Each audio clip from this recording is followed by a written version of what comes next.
Bonjour les trentenaires, les fiers, ceux qui portent avec engouement cet âge qui nous a longtemps effrayés.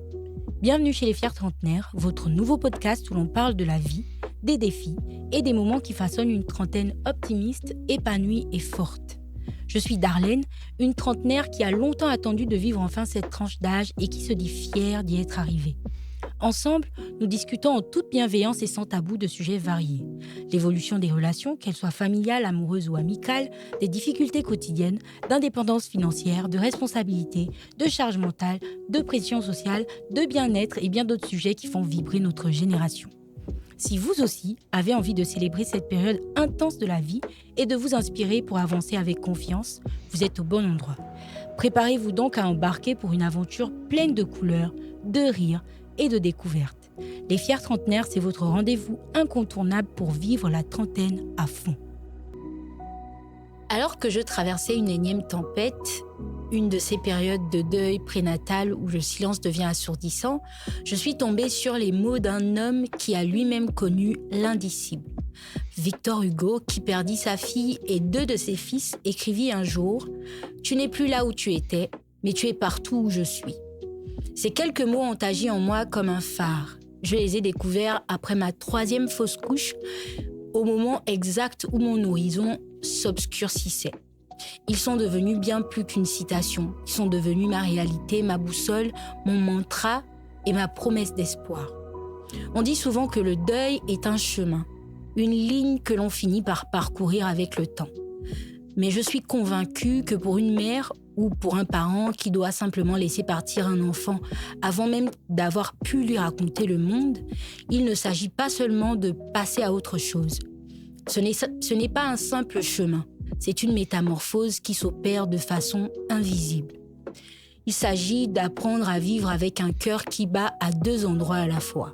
Ici, dans le tumulte du quotidien et là-bas, dans l'éternité du souvenir. Malheureusement, on n'en parle pas souvent. Les blessures qu'une fausse couche ou la perte d'un enfant peuvent créer sont encore un tabou. On ne dit rien parce qu'on ne sait pas quoi dire. On se tait parce que personne ne comprendra sans doute. Bref, il faut que le show se poursuive et aujourd'hui justement nous allons explorer cette vie qui continue. Une vie plus étroite certes, plus fragile parfois mais aussi infiniment plus vibrante et profonde. Voici mon histoire, celle d'une femme dont la perte n'est parfois tellement pas considérée qu'il n'y a même pas de nom pour définir ça. Un enfant perdrait l'un de ses parents qu'il serait immédiatement désigné en tant qu'orphelin. Un époux, quant à lui, se verrait perdre son partenaire et deviendrait veuf ou veuve. Mais comment appelle-t-on une femme qui perd son enfant ? Un parent qui verrait ses rêves partir avec ce petit bout de lui. Pour tenter de répondre à cette question, j'accueille aujourd'hui normalement 2 femmes. Coralie et Ivana sont 2 magnifiques femmes au multipotentiel qui ont traversé l'une des pertes que je ne souhaiterais même pas à ma pire ennemie. Le sujet est tellement sensible qu'elles ont beaucoup hésité à venir et moi de mon côté, consciente des madeleines que nous sommes toutes les 3, j'ai fait le plein de mes mouchoirs. Étant donné qu'elles sont 2, je vais faire un bref récap de leur profil et je leur donnerai le temps de se présenter respectivement en profondeur plus tard. Alors je tiens à préciser qu'au moment où on commence cet épisode, Ivana n'est pas encore là. On est obligé de commencer avant qu'elle arrive parce qu'on a déjà pris beaucoup de retard et donc on espère qu'elle viendra. Mais si elle ne vient pas, vous aurez constaté, vous le constaterez et si elle arrive, vous le constaterez aussi. Bref, ancienne étudiante de la BGFI Business School, community manager, podcasteuse, maman d'une petite fille, Coralie est une amoureuse de la danse, de lecture et d'écriture. C'est une douceur dont la voix vous saisit par le cœur. Quand on voit les activités de son podcast, le cocooning, on ne peut que donner raison à ses proches qui la décrivent comme franche, mais surtout empathique et très sensible. Coralie vit à Port-Gentil où elle travaille pour un géant de la logistique pétrolière. Ivana, notre grande retardataire, quant à elle, est le produit de plusieurs établissements à travers le Gabon, la France et l'Afrique du Sud, où elle s'est perfectionnée en droit. Très réservée et passionnée, amoureuse de voyages, d'art, de cuisine et de chats. Chantre et chanteuse, du coup, elle s'est essayée à la création de contenu culinaire et compte parmi les premières Gabonaises à avoir tenu une chronique sur Facebook. Je ne vous en dis pas plus, Mais je suis vraiment heureuse de les avoir toutes les deux pour échanger ce soir. Donc, bienvenue Coralie. Comment tu vas? Bienvenue chez les Fiers Trentenaires. Coucou Di, comme je t'appelle affectueusement. Comment ça va? Dis-moi. Déjà, je suis ravie de me tenir en face de toi. Même si tu veux pas m'inviter sur ton podcast. Ça va venir, on n'est même pas pressé. Je suis vraiment contente. Moi aussi, ça me fait plaisir de t'avoir. Voilà. Je sais qu'on a vraiment préparé cet épisode illico presto. Pour tout vous dire, aujourd'hui, on est lundi. Elle est arrivée... Vendredi. Voilà, elle est arrivée vendredi et elle repart dans quelques jours. Parce que comme je vous disais, elle vit à Port-Gentil. Donc, on s'est dit, étant donné que c'est un épisode qu'on veut faire ensemble, on s'est dit qu'on allait profiter de sa présence. Et puis, comme Ivana avait parlé d'intervenir sur le même thème aussi, je me suis dit que j'allais les prendre toutes les deux. Et puis, qu'on allait échanger toutes les trois sur un sujet qui est hyper sensible. Très sensible. Qu'on a toutes les trois connu. Et je vous aurais prévenu, si on pleure, prenez-nous comme des petites sœurs. Comme elle a l'habitude de dire. Voilà, prenez-nous comme vos petites sœurs. Donc, quoi qu'il en soit, avant qu'on commence, j'ai envie de savoir un peu qui est-ce que j'ai en face de moi. Je te connais un peu, on se découvre au fur et à mesure. Parce qu'en réalité, ça fait que malgré le fait qu'on se follow sur les réseaux, ça fait que quelques semaines qu'on échange constamment. Et donc, pour moi et pour les fiers trentenaires qui nous écoutent, j'ai besoin que tu me dises un peu plus sur Coralie. Elle fait quoi exactement dans la vie? Quel a été son cursus scolaire? Situation matrimoniale, situation familiale. Dis-nous tout, la totale, vraiment. Donc, à toi la parole. Alors. Et non, j'ai oublié la première question, pardon. Tu as quel âge et comment est-ce que tu le vis? C'est ça la question. Ah oui, il ne faut pas oublier les basiques. Voilà. Coralie a 32 ans et comment je le vis? Si on m'aurait dit que c'était comme ça d'être adulte. Tu devais rester, non? Je devais rester là-bas, bébé. Ramenez-moi, c'est dur. Qu'on me nourrisse à la cuillère, qu'on me porte et tout ça parce que... 32 ans, fière d'être trentenaire parce que franchement, je n'échangerais cet âge pour aucun autre. Ouais. Les expériences du quotidien me font maturer au fil du temps. Plus une année s'ajoute, plus je deviens plus grande, plus je comprends plus de réalité de ma personne, de mon quotidien, de mon environnement, de mon entourage aussi. C'était vraiment dans ma vingtaine, je n'aurais pas percuté aussi vite que là, dans ma trentaine. C'est l'expérience. Oui, voilà. Là, je percute sur beaucoup, mais énormément de choses. Et malgré le fait que tu te dis, bon, tu dis que tu es fière d'être trentenaire, mais que c'est dur quand même. C'est dur. Et qu'il y a l'expérience qui est rentrée avec, et du coup, il y a des choses que tu comprends plus facilement. Oui. Et il y a des choses que tu as encore du mal à affronter, si je comprends bien. Exactement. Ok, d'accord. Maintenant, dis-nous tout sur Coralie. Alors, Coralie est native de Port-Gentil. Alors, mes premières heures jusqu'à maintenant, c'est Port-Gentil. La seule véritable période que je passe hors de Port-Gentil, c'est quand je fais la BGFI Business School. Et aussi à une période de ma vie où j'ai travaillé pour Gabon Media Time. Voilà. J'ai oublié de le dire, je suis désolée. Coralie, de 32 ans, est l'aînée d'une famille de 4 enfants. Alors, ma maman m'a eu exactement à l'âge que j'ai actuellement. Ok. Donc, voilà. Elle a le double de mon âge actuellement. Être l'aîné, c'est pas forcément le truc le plus facile au monde. Par rapport au sujet d'ailleurs qu'on va aborder, c'est vraiment le caractère de ma personnalité qui a pris le dessus sur la situation. En tant qu'aînée, parce qu'en tant que femme, on connaît les fragilités, mais en tant qu'aînée, on est souvent obligé de passer au-dessus de tellement de choses. Alors, cursus, la petite école à Port-Gentil, les flamboyants. En tout cas, ceux qui se reconnaissent sauront. Ma mère y était directrice en plus. Votre fausse ville là même d'abord. Oh, notre petite bourgade, toute calme, toute douce. On aime. La primaire, les abeilles. En tout cas, beaucoup vont m'entendre et vont se reconnaître. Puis le lycée d'État, Joseph Ambo-Avaro, très réputé. Oui. Ah, d'ailleurs, dédicace au président est quand même passé un peu par là. Voilà. De la 6e en terminale, promotion 2012 pour le bac. Ouais, on a eu le bac la même année. Donc, c'est à partir de 2012 que je saute sur Libreville. J'ai fait Business School, où j'y entre par concours déjà. C'est une belle expérience parce que à l'époque, c'était ultra sélectif. Oui. Ultra sélectif. Je mène ma petite vie jusqu'en 2016, où j'obtiens ma licence professionnelle en banque, finance, assurance. Option gestion des systèmes d'information. Donc tout ce qui est tech. Je suis une petite geek dans mon genre. Donc, je suis gestionnaire de base de données pour l'entreprise pour laquelle je travaille. Je vais éviter de mentionner le nom. Oui, bien sûr. Et j'y suis depuis 3 ans. Et c'est justement depuis 2022 que je suis rentrée de Libreville après mon passage chez Global Media Time, où j'exerce en tant que gestionnaire de base de données dans la cellule DSI de l'entreprise. Ok. Et comment ça se passe en général? Comment ça se passe? Tu aimes ou bien tu y vas parce que ça paye bien les factures? Un peu des deux. J'aime les deux quand même, mais je vais dire que j'aime. Pour être quelqu'un de minutieux, qui aime organiser, qui aime ranger, c'est vraiment le métier sur lequel je pouvais tomber. D'ailleurs, je suis la seule femme de mon service. En tout cas, elle est belle, elle est intelligente. Je le rappelle tous les jours à mes deux acolytes que vous vous rendez compte que vous me traitez mal parce que je suis la seule femme. Autant ils devraient te traiter avec tout le respect qu'ils te doivent. Bon, en vrai, c'est pour les taquiner surtout. Oui, je comprends.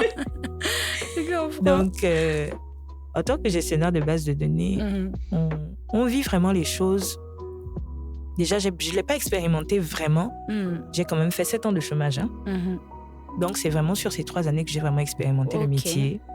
Et que je me suis vraiment intéressée en profondeur et que j'ai appris les rouages, les tours, les contours et tout ça.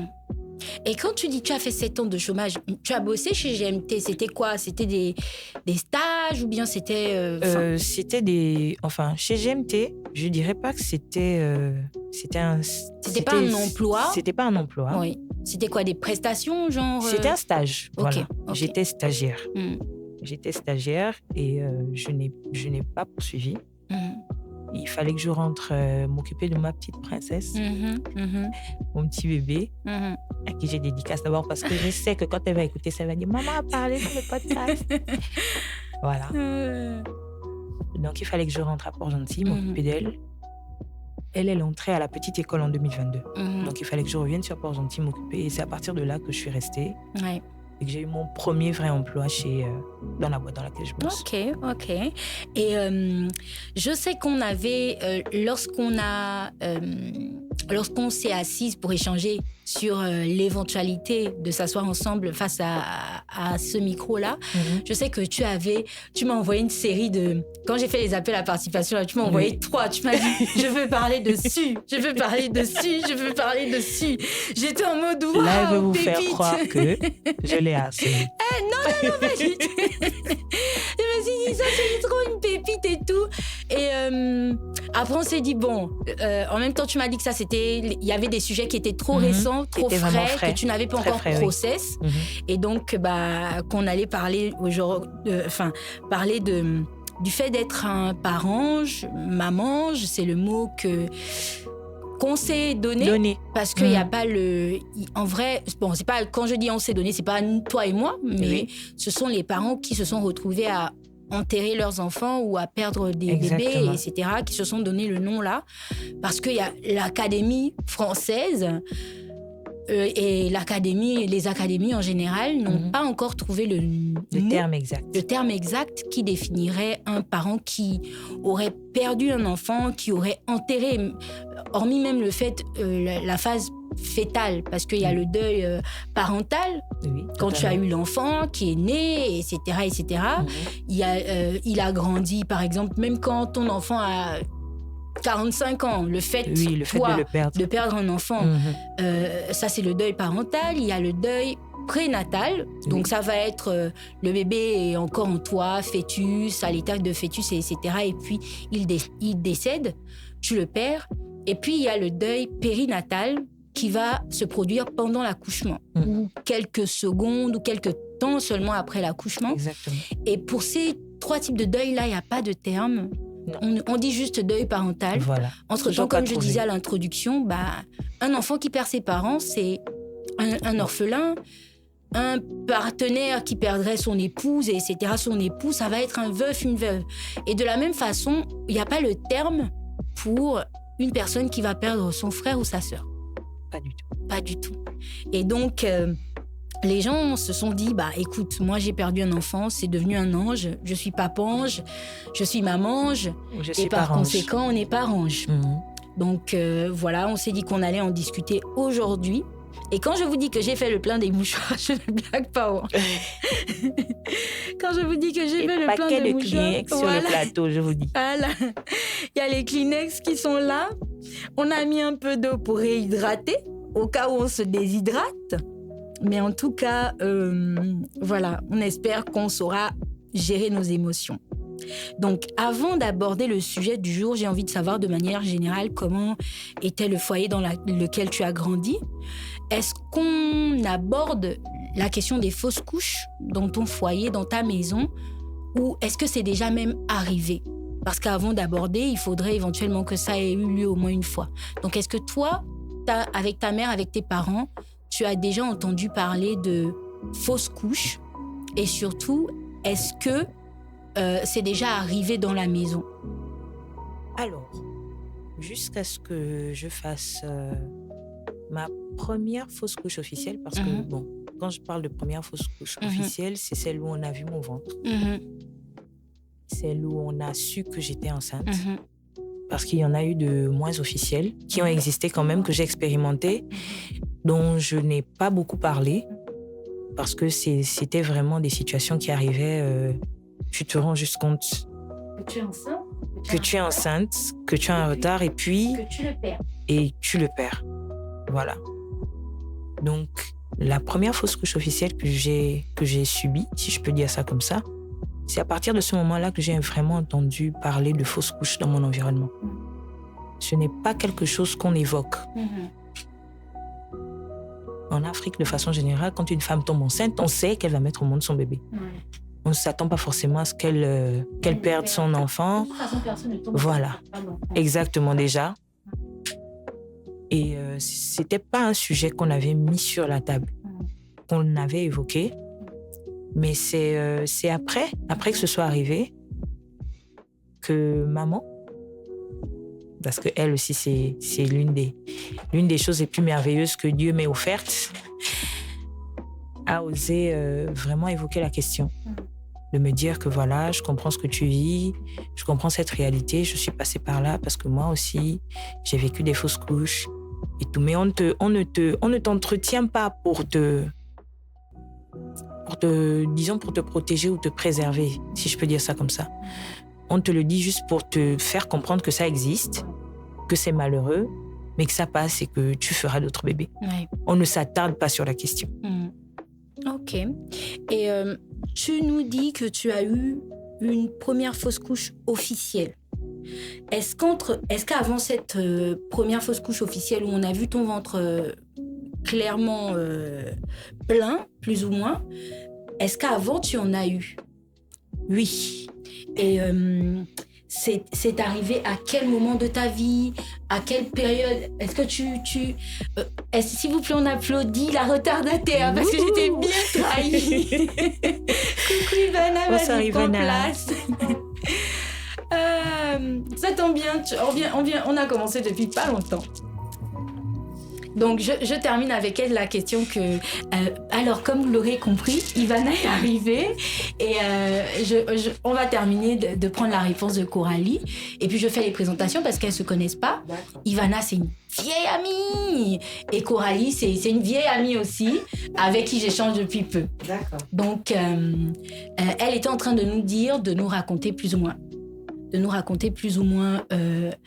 la première fausse couche qu'elle a eue. D'accord. Et quand est-ce que c'est arrivé, à quelle période approximativement? Donc, la première fausse couche qui m'est arrivée, c'est vraiment anecdotique. Hein? Je suis chez ma mère. À l'époque, je suis en terminale. Et elle ne sait même pas ça. Je crois que quand elle va écouter, ça va se dire « Madame ». À quel moment? Je suis en terminale et je ressens déjà les effets d'une grossesse. Mais je banalise. Je suis en train de passer le bac, je me dis le stress, tout ça, c'est peut-être un dérèglement. Mais je sens déjà dans mes habitudes alimentaires que quelque chose a changé. Il y a quelque chose qui a changé. Alors, je me gave d'omelettes, de coca, de sucre, de plein de trucs. Et puis, je me rends compte que ce n'est pas des habitudes alimentaires que j'ai toujours. Et j'adorais le café à cette époque. Ouais. Et donc, quand ça m'arrive, je suis chez ma mère. Et je suis dans la maison naturellement le matin. Je dois m'occuper, je dois faire mes tâches. Mais je sens une douleur, mais vraiment d'une violence. Déjà, je souffre naturellement de règles douloureuses. Donc, je sens une douleur d'une violence. Et puis, je me dis... C'est pas pareil que d'habitude. Oui, ça fait trop mal. Oui. Ça fait vraiment trop mal. Le genre de douleur handicapante qui te paralyse et où tu es obligé de te tenir à quelque chose pour supporter.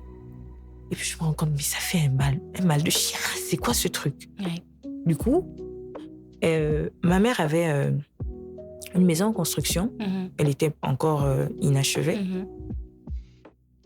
Et puis, à l'époque, on se posait là avec mes frères, mes sœurs, mes cousins pour discuter, pour bavarder ou bien juste pour se détendre. Quand on voulait fuir le bruit des mamans, on allait se cacher là-bas. Et puis moi, je m'allonge parce que je sens que la douleur, je dis, c'est une torture, c'est pas possible. Et je m'allonge parce qu'on avait une planche sur laquelle on se posait. Et quand je m'allonge, j'ai un jean.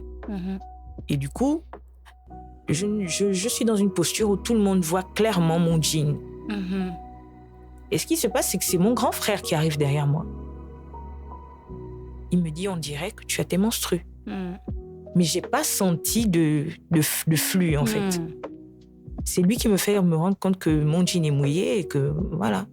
Et c'est quand je vais dans les toilettes que je m'assois et que j'entends le pouf du truc. Et puis, je me rends compte que c'était pour ça que ça faisait aussi mal. Mais j'étais même pas consciente à l'époque que... Enfin, tu venais de perdre je vis la chose, je me dis, non, ça doit être un truc lié au moment. Je passe le bac, il y a plein de trucs. Et c'est là, cette année, qu'avec mon petit ami de l'époque, je lui ai dit, est-ce que tu te rends compte que quand on était en terminale, j'étais enceinte et puis j'ai perdu le bébé. Et puis il me dit, c'est bizarre. Et je crois qu'à un moment, j'ai su que tu étais enceinte, mais je ne savais pas comment en parler. Donc ça, c'était ma première vraie fausse couche. J'avais 18 ans et je passais le bac. Ok, alors... Ivana, comment tu vas? Ça va. Sans transition, vraiment. Oh my God, ça va être dur. Donc, dis-nous tout. Comment tu vas et comment s'est passée la journée d'abord? Oh, journée comme un lundi, quoi. Ça va. Comme un lundi. Ok, en tout cas, Ivana était un peu en retard à cause du boulot. Donc là, elle vient d'arriver et du coup, elle va nous dire quel âge elle a et comment est-ce qu'elle le vit. Alors, moi, je suis une fraîche trentenaire. J'ai 31 ans et dans quelques semaines, on va dire, 32 ans, je le vis plutôt bien. J'avais hâte d'avoir 30 ans. J'avais hâte de devenir une vraie femme. Parce que moi, j'ai toujours vu des trentenaires réussir dans leur vie. J'avais hâte de découvrir ce que la trentaine me réservait. J'ai pas eu une vingtaine facile, donc j'avais hâte de voir ce nouveau chapitre. Et donc, je suis très, très, très, très, très ravie d'être trentenaire, moi. En tout cas, c'est bien le genre de choses qu'on aime entendre. Parce qu'on nous a trop fait croire à une époque que, écoute, quand tu as 30 ans en tant que femme, tu es vieille. Bah oui. Tu es défraîchie. Il n'y a plus d'intérêt, oh là là. etc. Et les mêmes qui nous disaient ça à une époque en mode « Attends, on va voir quand tu auras 30 ans. » Ce sont les mêmes qui nous disent « On va voir quand tu auras 45 ans. » Donc, le délai est repoussé. Exactement. Totalement. En tout cas, nous, franchement, on est donc entre trentenaires qui sont très fiers de l'être. Et du coup, les premières questions que je posais à Coralie, c'était de savoir l'environnement plus ou moins dans lequel tu as grandi. Est-ce qu'on t'a déjà parlé de fausses couches? Est-ce que tu as déjà entendu, même, je sais pas, auprès d'une tante ou d'une cousine, parler de fausses couches? Ou bien tu découvres la situation avec ton expérience, ta première expérience? Alors moi, je viens d'une famille assez réservée quant aux situations d'adultes. Donc, on est timide dans les émotions, on est timide dans les situations de tous les jours. Mais je me rappelle, avec mes yeux d'enfant, avoir déjà assisté à des scènes que je comprends aujourd'hui que, écoute, ma mère passait par des situations comme ça. Mais sur le coup, elle ne m'a jamais dit, mais j'ai vu des hospitalisations, j'ai vu du sang, j'ai vu des trucs avec mes yeux d'enfant qu'aujourd'hui, je comprends que, elle est passée par là. Il a fallu que moi-même, je passe par cette situation pour qu'elle vienne aussi en témoigner. Donc non, dans ma famille, c'était pas un sujet qu'on abordait comme ça. Maintenant que Ivana en parle, il y a un souvenir qui revient. Oui. En effet. Moi aussi. Et la façon dont elle le dit, ça fait tilt dans ma tête. Oui. Maman est passée par des situations comme ça, tu vois. Ta mère est hospitalisée, elle a saigné, tu sais pas. Mais elle, quand elle rentre à la maison, elle t'en parle pas. C'est passé, on passe à autre chose. Voilà, exactement. Tu la remarques triste pendant plusieurs mois, plusieurs semaines. Tu sens qu'il y a un changement dans son comportement, mais tu comprends pas. Effectivement. Tu comprends pas. Et maintenant, c'est nous les adultes, quoi. Ouais. Donc, Ivana, maintenant, il faut que tu nous parles d'abord de toi. Si on veut connaître Ivana, hormis ce que j'ai dit dans l'introduction, comme tu n'étais pas là, tu vas découvrir le jeu, tu vas réécouter quand l'épisode va sortir. Attends, je te relis l'introduction quand même. Vas-y, dis-moi. Parce que après, tu pleurais. Je vais pleurer quand même. En tout cas, donc, Ivana est le produit de plusieurs établissements à travers le Gabon, la France et l'Afrique du Sud, où elle s'est perfectionnée en droit. Très réservée et passionnée, amoureuse de voyages, d'art, de cuisine et de chats. Chanteuse et chanteuse, du coup, elle s'est essayée à la création de contenus culinaires et compte parmi les premières Gabonaises à avoir tenu une chronique sur Facebook. C'est vrai. Voilà. Je me suis arrêtée là parce que comme vous êtes deux, je n'ai pas pu faire vos profils entiers et donc malheureusement tu as raté aussi la présentation que Coralie a faite d'elle-même et donc tu vas redécouvrir tout ça là quand tu vas découvrir l'épisode. Et du coup là il faut que tu nous parles un peu de toi, quel a été ton cursus scolaire, situation familiale, situation matrimoniale, le travail, etc. Donc moi, comme vous savez déjà, 31 ans, bientôt 32, aînée d'une... J'ai que les aînés ici en fait. Derrière moi, il y en a 7. Waouh! Oui, donc, j'ai appris au lycée Pauline Djedjengodjou. Elle aussi, elle a appris au lycée d'État de Port-Gentil. Oui. Donc, j'y ai eu mon bac. Ensuite, je suis allée en Afrique du Sud. Je suis revenue au Gabon. J'ai travaillé un peu. Je suis partie en France. Et là, je suis rentrée. Donc, j'ai fait du droit. Mais aujourd'hui, je suis reconvertie. En quoi? Je suis chargée de mission dans l'aviation. Oh, bah oui. Oui, chouette. Oui. Donc, en fait, là, Ivana essaie de nous faire comprendre qu'elle est riche. Hein. Si ma mère t'écoute, ça, je suis pas riche. Donc, du coup, oui, donc je suis reconvertie. Entre-temps, à côté aussi, je vends des parfums, je vends des vêtements. Et je suis sur mon livre que je suis en train d'écrire, qui va certainement sortir cette année. J'espère bien. Quoi d'autre? Qu'est-ce que je peux dire? Je suis toujours passionnée de chant. Oui, elle est chanteuse et chanteuse. Elle fait un peu des deux. Exactement. Elle a un bébé qui est son chat. Bah oui, elle il s'appelle Chai. Il s'appelle Chai, il a 1 an et demi, il est tout beau, il est tout gras. Je l'aime. Bisous mon bébé. Voilà. Merci Ivana. Maintenant qu'on te connaît un petit peu plus, je pense qu'on peut continuer parce que maintenant on est au même niveau. D'accord. On est au même niveau. Et donc, Coralie nous a déjà parlé de sa première fausse couche, de sa première expérience de la fausse couche. Elle dit qu'elle ne savait pas forcément. Et avant de carrément te poser la question à toi, j'ai envie de savoir si vous avez des problèmes de santé, par exemple, qui auraient pu justifier le fait que vous fassiez des fausses couches. Pour répondre à la question, moi, c'est oui. Je l'ai déjà dit dans des épisodes précédents, j'ai eu un incident quand j'étais jeune qui a eu un impact plus ou moins conséquent sur mon appareil génital interne. D'accord. Ce qui fait que je n'ai pas l'utérus. C'est un peu comme la Lune. C'est pas comme la Terre. Pas fertile ou... Enfin, ça l'était pas. Parce que vous savez déjà, vous avez un neveu.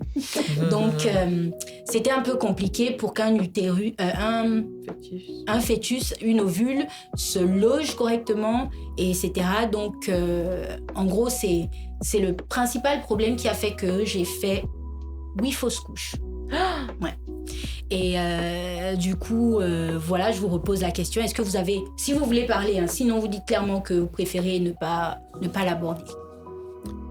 Dans mon cas, je n'ai pas été diagnostiquée d'un problème de santé particulier. Je crois que j'étais novice en tout. Moi, déjà, je n'ai pas connu de Gigi très tôt. J'ai vraiment connu mon premier Gigi. Par gynéco, voilà. Par Gigi, gynéco. Voilà. J'ai pas connu de gynécologue tôt. J'ai commencé ma sexualité, je sais pas comment on dit ça. En tout cas, ma puberté et toutes les étapes qui ont suivi, j'ai connu sans professionnel de santé pour m'accompagner, pour savoir que l'utérus fonctionne comme ça, il y a des bobos, il y a des trucs, il y a des machins. Mes règles, c'était, on va à la pharmacie, on prend un Tadis ou bien on prend quelque chose et puis on avale et puis on calme la douleur, ça s'arrête là. Ouais. Pas de visite chez le médecin. Mais je souffre d'anémie. Je ne sais pas si ça a forcément joué un rôle sur la perte d'un enfant, mais ça, j'en souffre depuis que je suis toute petite. Mais gynécologiquement parlant, non. Je n'ai pas de bobo qui m'empêche qui aurait pu m'empêcher de concevoir ou de garder un fœtus. D'accord. Contrairement à toi, moi, j'étais addict au médecin. Du coup, gynéco, j'y allais ou j'y vais très régulièrement. Et je n'ai pas eu un diagnostic particulier qui m'empêcherait de porter un bébé. Donc, non. Moi, et du coup, donc, en fait, là, on a 3 profils. Sur les 3 profils, plusieurs fausses couches et un seul avec une incapacité clairement définie, etc. Je précise pourquoi, parce que c'est important que les femmes comprennent, les femmes qui vont nous écouter, les jeunes filles qui vont nous écouter comprennent que ça peut arriver sans qu'on ait de réels problèmes, sans que quelqu'un nous dise clairement que écoute, tu as un souci qui fait que. Ça peut arriver quand il y a incompatibilité biologique, si je peux dire ça comme ça, entre nous et notre partenaire. Ça peut arriver selon nos hormones, selon l'environnement extérieur à notre corps. Donc, en fait, les fausses couches, pour un oui, pour un non, en fait. Effectivement. Tu vas faire tout ce que le médecin va te dire. Si c'est pas le moment, si ton corps n'est pas plus ou moins prêt, c'est sera quoi, malheureusement. Et donc, en dehors de ça, maintenant, Ivana, on aimerait bien que tu nous racontes ta première expérience. Comment est-ce que tu l'as vécue? Comment est-ce que ça s'est passé? Et si tu veux nous dire l'âge que tu avais à l'époque. Alors, pour la petite histoire, j'ai toujours dit que quand j'aurai 30 ans, j'aurai mon premier enfant. J'avais d'ailleurs hâte d'arriver à 30 ans pour avoir mon bébé. J'avais tout planifié. Je me suis dit, quand j'aurai 30 ans, alors là, j'aurai mon bébé. Et 30 ans arrivent, je tombe enceinte. Donc, je tombe enceinte. Je me réjouis mais très vite. Vous savez, quand vous attendez un bébé et que vous l'avez vraiment souhaité, c'était vraiment... c'était ma première grossesse, d'ailleurs. Donc, j'étais sur un petit nuage. Partenaire a une relation à distance, le partenaire n'est pas forcément là. Mais bon, je le partage avec des amis. Je suis vraiment sur mon petit nuage. D'ailleurs, j'emménage dans une maison plus grande. Parce que je me dis, bon, il y aura il faut que le bébé ait la place. Il faut qu'il ait sa chambre. Ouh là là, j'espère que ce sera un garçon ou une fille, je m'en fous. Ouais. Je plane. Ouais. Et dans les aménagements et tout, je porte un truc lourd. Je me rappelle plus c'était quoi que j'avais porté. J'avais porté, je pense, un matelas là. Des matelas durs là. Oui, avec les ressorts. Mais je le balançais, c'est même pas comme si je le portais, je le balançais. Et quand j'arrive à la maison, je me sens épuisée, mais c'est comme si j'étais vide de moi-même. Je m'allonge un instant et le temps que je me relève, j'entends comme si je me faisais pipi dessus. Donc je me dis, mais qu'est-ce que c'est? Et quand je regarde, c'est juste une petite goutte de sang. Et comme moi, je vous ai dit, moi, avec les médecins, je ne blague pas. Le lendemain, j'étais chez la gynéco. Elle me dit, ah, mais non, c'est rien. Et t'entends le cœur de ton bébé battre. Donc, je pleure, je suis toute contente. Elle dit, c'est rien, c'est juste un petit décollement, un tout petit décollement. Vous, les vieilles, là, qui avez les enfants, vous aimez toujours pleurer, toujours chipoter. Même les gynécos nous traitent de vieilles à 30 ans. C'est incroyable. Les enfants arrivent ici, là, 18 ans, même ça, c'est quoi, ça accouche, vous, là, petit truc, vous pleurez. Je dis, bon, c'est pas grave, elle me rassure que c'est rien, c'est juste un petit décollement placentaire et que je devrais juste tout simplement faire attention, m'allonger, prendre soin de moi. C'est ce que je fais. Mais peut-être 2 semaines après, je saigne encore sans aucune raison. Et au fur et à mesure, ça augmente. Donc, je vois un autre gynéco, on me prescrit des médicaments pour me shoot aux oestrogènes, je sais plus, plein de médicaments que je buvais. Mais des semaines passaient, j'étais littéralement alitée, j'étais hospitalisée pendant des semaines. J'ai vraiment tout fait pour que ce petit être reste dans mon corps. Vraiment. Tout ce qui était de mon possible. Rester allongé, boire des médicaments. Ah. Tu as des Kleenex ici, sous ta cuisse. T'as vu, non? Ah, je t'ai dit que c'est elle qui devait flancher la première. Moi, depuis là, je suis en train de me ravaler. Donc, j'ai vraiment C'est tout à fait normal. Tout fait ce qui était à mon possible pour garder cet enfant. Mais... Oui. Elle essuie les larmes comme une riche. C'est ça. Je t'ai dit. Donc, quelques semaines, du moins vers la fin de mon premier trimestre, je fais une énième consultation parce que je le sentais. Je sentais au-dedans de moi que j'étais vide. Ouais. C'est difficile à expliquer à quelqu'un juste comme ça. Mais j'ai dit à mon amie, à ma copine, qu'accompagne-moi s'il te plaît chez le gynéco. Tu te sens comment? Je dis, je me sens vide. Et on part chez le gynéco et effectivement, on entendait plus son petit cœur battre. Donc là, ma première et unique expérience de fausse couche.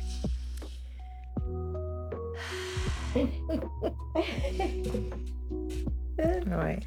En fait, c'est dur de se dire que tu as fait tout ce qu'on t'a demandé.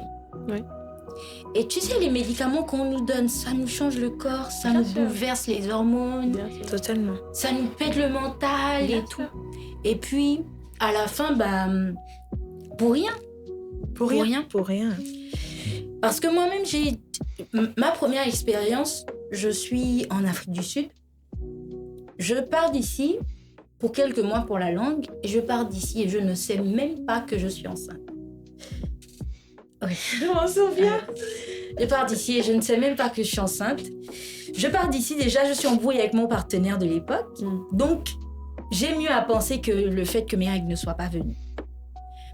Et donc, pendant une période où on n'a pas forcément cours, je ne sais plus trop pourquoi, je quitte le logement où je suis avec le groupe de l'école avec qui je suis partie pour aller passer du temps chez une amie qui vit là-bas. Et donc, quand j'arrive, j'ai très mal au bas-ventre. Et là, je me dis, moi, mes règles sont enfin arrivées. Mais la douleur ne s'arrête pas. Je saigne et il y a des grumeaux. Je dis des grumeaux, mais c'est des caillots. Des caillots.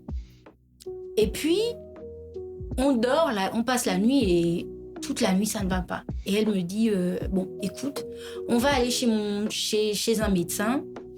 Tu vas profiter de mon assurance. Vu qu'elle vivait là-bas, moi, j'étais partie que pour la langue. Je n'ai pas fait tout ce qu'il fallait, voilà. Et donc, elle me dit que tu vas profiter de mon assurance. pour qu'on puisse voir un peu ce qui va pas et tout, parce que je me tordais littéralement de douleur. Et donc, on arrive chez le gynéco et le docteur me dit « Vous êtes en train de faire une fausse couche. » Mais c'est dur à entendre parce que je ne sais même pas que je suis enceinte. Wow. Pour moi, ce sont mes règles qui sont arrivées et le médecin me dit « Vous êtes en train de faire une fausse couche. » Et moi, je lui dis « Bon, écoute, déjà, c'est l'anglais.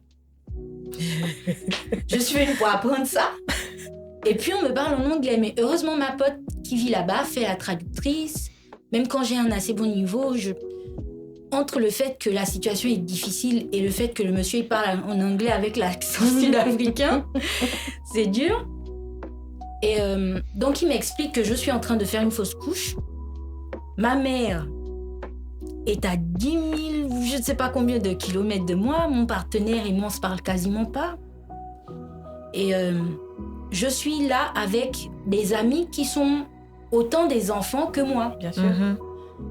Et donc, c'est dur. C'est dur et je ne sais pas comment je survis à ce qui se passe, mais le médecin me dit simplement que on va faire un curetage. On va faire un curetage, on est obligé, etc. Et j'ai jamais autant détesté ce mot. On va faire un curetage, on est obligé, etc. Et puis, de fil en aiguille, je me retrouve à subir une intervention. Parce que c'est une intervention, même quand elle est minime et tout. Je me retrouve à subir une intervention et ma pote, elle est là. Et ça se termine. Et le même jour, on me laisse partir. Oui.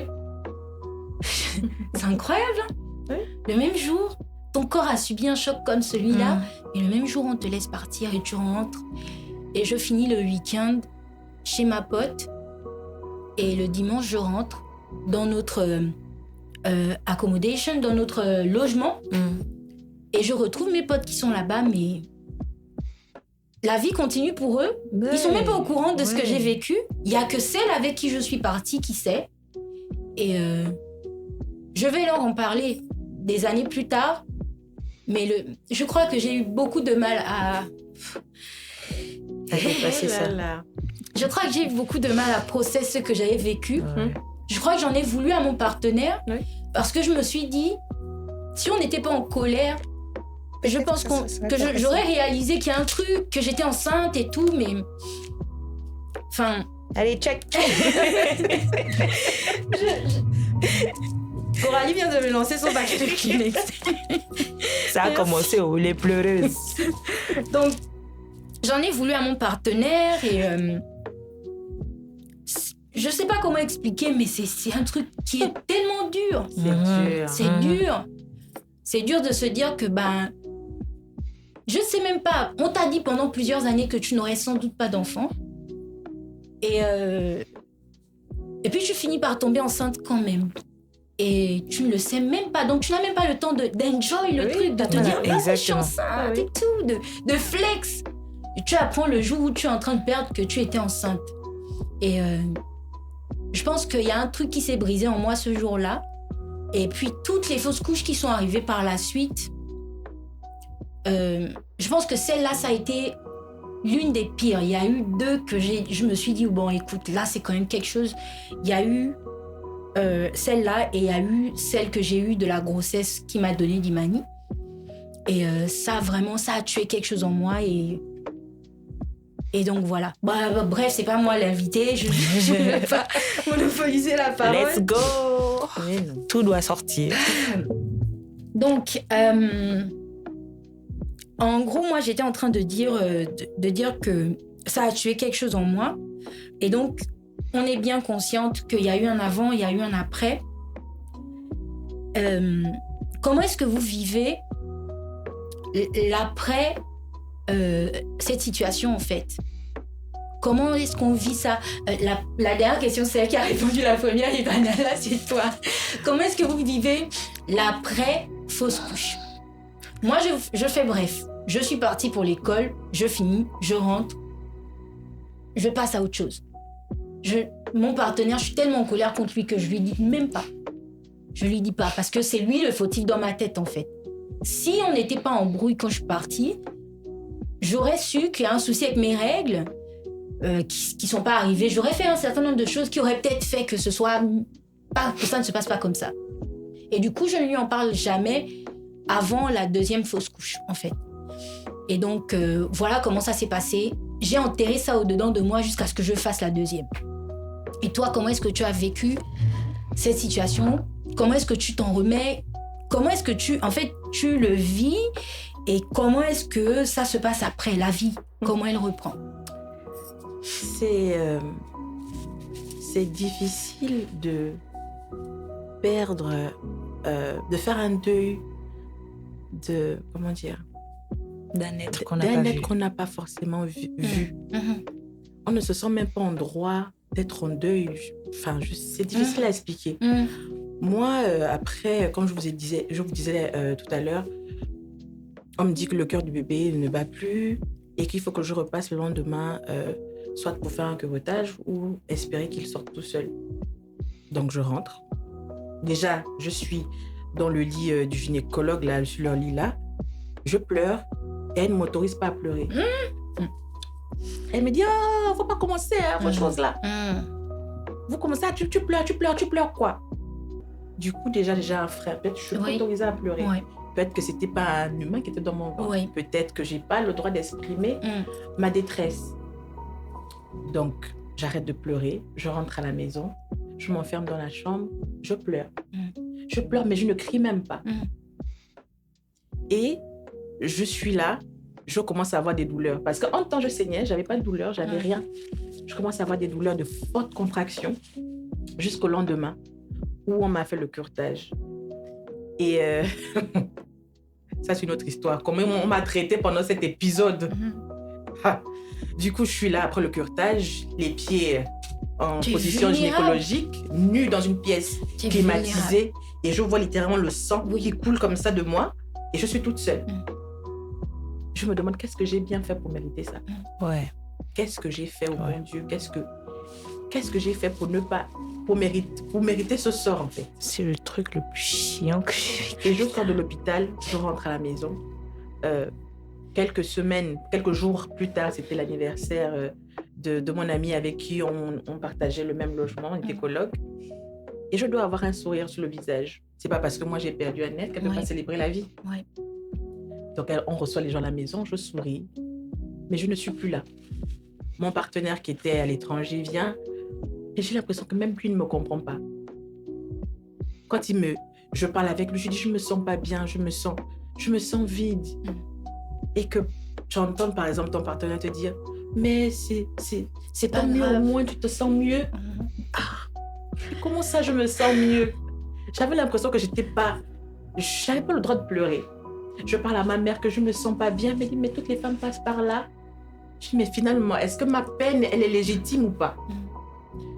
Je vous promets que les mois qui ont suivi j'étais plus la même.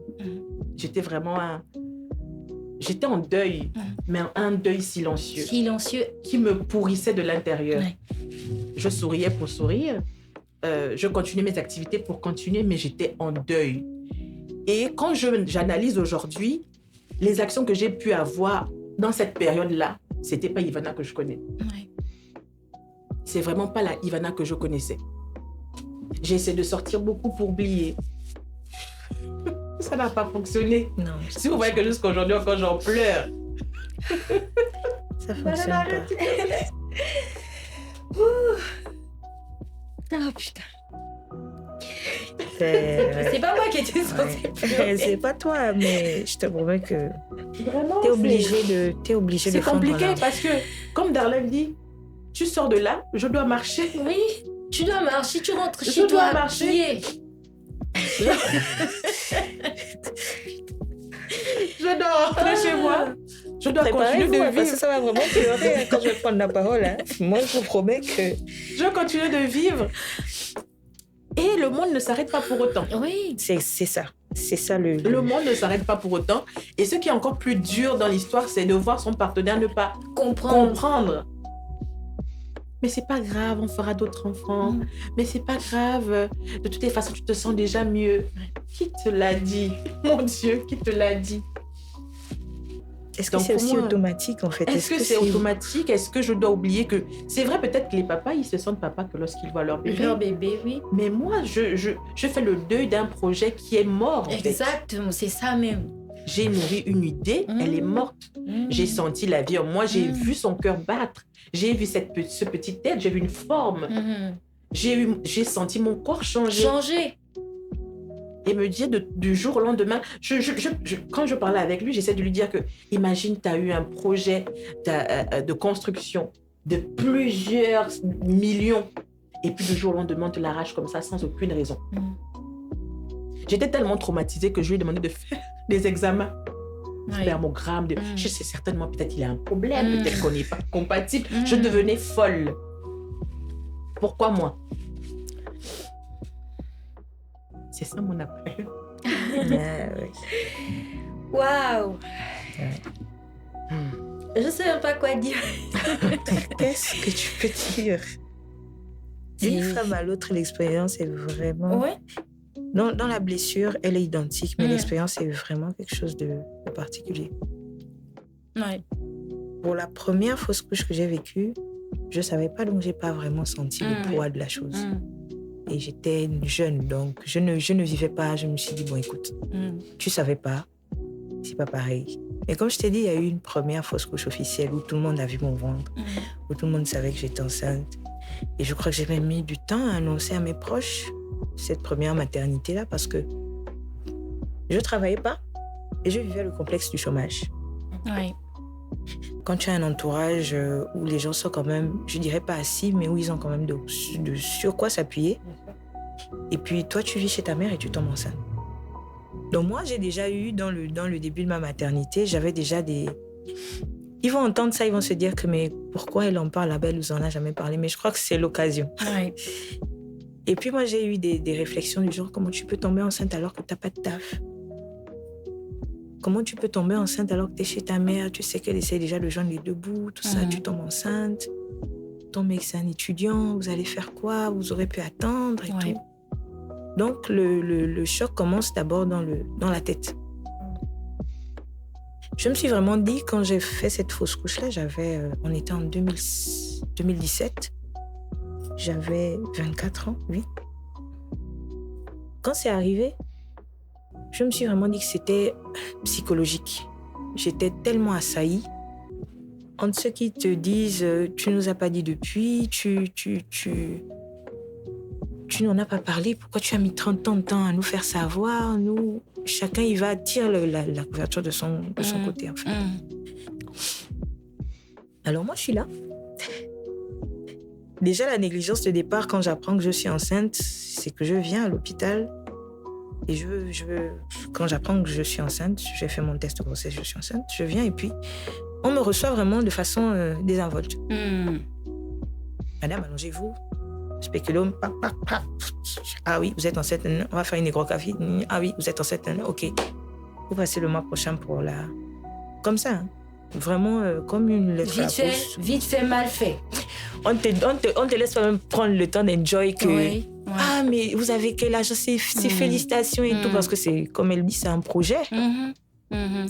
Toi, quand tu tombes enceinte, tu te dis, Seigneur, merci, en fait. Ça veut dire que ça prend. Oui. Parce qu'il y en a pour qui ça prend pas. Et dans ma famille, par exemple, ça a été, pour ma mère, elle m'excusera, mais ça a été difficile pour elle de concevoir. Donc, j'ai eu peur. Moi, j'ai grandi avec ce truc-là de, est-ce que ça va m'arriver plus tôt que maman? Et est-ce que je vais y arriver? Donc ça, encore, cet épisode passe. Et puis, il y a les épisodes des commentaires, de chacun fait comme il veut. Et puis, il y a le moment où la fausse couche arrive. L'environnement extérieur, comme tu disais, c'est vraiment important quand une femme tombe enceinte. C'est pour ça que peu importe quand une femme me dit « je suis enceinte », je fais mon maximum pour l'aménager. Je fais vraiment mon maximum pour l'aménager. Parce que je sais à quel point c'est délicat. Le jour où je commence à avoir mes premières crampes et la première tache de sang, je suis chez moi, maman me dit, je suis au boulot, si tu veux te dégourdir les jambes, viens, ça peut te faire du bien et tout. Déjà, je maigrissais même pendant cette grossesse. C'est un truc aussi qui était particulier avec cette grossesse, c'est que je maigrissais. Et elle était gémellaire. Donc, je vais au bureau de ma mère et puis je dis à maman, j'ai mal. Je sais pas, mais c'est comme si j'allais avoir mes menstrues. Puis elle me dit, mais non, c'est le début, tu sais, l'enfant se fixe et tout. Ne t'inquiète pas, ne stresse pas. Oui, on dit souvent que les premiers saignements, il n'y a pas à s'alerter, c'est un peu normal. C'est normal, c'est le début, tu es primipare, il n'y a pas de drame. J'ai dit à maman que je ne sens pas l'affaire là. Bien. Elle m'emmène, on mange ripopo, bien mémé, et puis je rentre à la maison et puis j'ai toujours mal.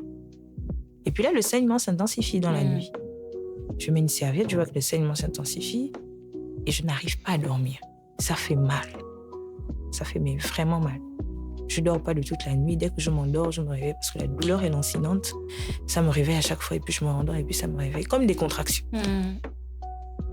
Et puis le lendemain, on me dit, il faut que tu ailles à l'hôpital. Peut-être qu'il y a quelque chose qu'il faut qu'on vérifie. Et Darlene, je sors de chez ma mère, j'arrive à peine là où je peux prendre le taxi. Et puis je marche un peu parce que je me rends compte que je ne trouve pas de taxi. Et je suis à quelques mètres. Je ne sais pas si vous connaissez la sensation de deux battants, de portes qui s'ouvrent. C'est comme ça que j'ai senti le col de mon utérus s'ouvrir debout dans la rue. Comme ça. Ce truc-là, j'ai encore l'image dans mon esprit de là où je me tenais, de la tenue que je portais, de la sensation que j'ai eue, du saignement qui a suivi. Et j'ai paniqué. J'étais seule. Mon petit copain à Franceville pour ses études, ma mère qui est dans ses trucs. Tout le monde est occupé. Tu vis ta réalité, tu es... C'est ta grossesse, quoi, frère. De toute façon, même si tu es accompagnée, tu te sens tellement seule parce que est-ce que les gens comprennent? Les gens ne comprennent pas. Et puis, je commence à saigner. Je crois que l'avantage que j'avais, c'était que le tissu du bas de ma robe était noir.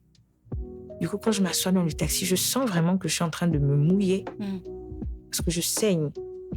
J'arrive à l'hôpital, je suis désemparée, les yeux embués. Je me tourne ici. S'il vous plaît, est-ce que vous pouvez m'aider? Est-ce que personne ne s'occupe? C'est vraiment la pitié dans la voix. Je vais vers une dame et puis je dis que je suis en train de saigner. Je crois que je suis en train de faire une fausse couche. Aidez-moi, s'il vous plaît. C'est là qu'elle me dit, asseyez-vous. Je vais vous donner une serviette et puis on va attendre le docteur. Et je vais sur le Gigi. Et quand il me met sur l'étrier et tout, il place le spéculum. Le jet de sang lui dit clairement que c'est bon, là, on est déjà engagé. Mais ça, c'était pas le pire. Il me dit, on va vous faire un curettage, mais ça va vous coûter de l'argent. Alors, tu as déjà entendu les gens te dire que tu taffes pas et tu tombes enceinte. Et puis là, on te demande une somme comme ça. Tu n'as pas. Et tu sais que ta mère l'a pas, parce qu'on est en milieu de mois. Mais il faut qu'on la trouve, sinon je suis anémie et si je perds tout mon sang, ça peut devenir autre chose. Et est-ce qu'on te prend en charge sans que tu aies payé ce montant? Non, personne ne me prend en charge. Donc je quitte la structure où on me dit que je vais payer cette somme et puis on m'envoie à une structure où on réduit quand même un peu le prix.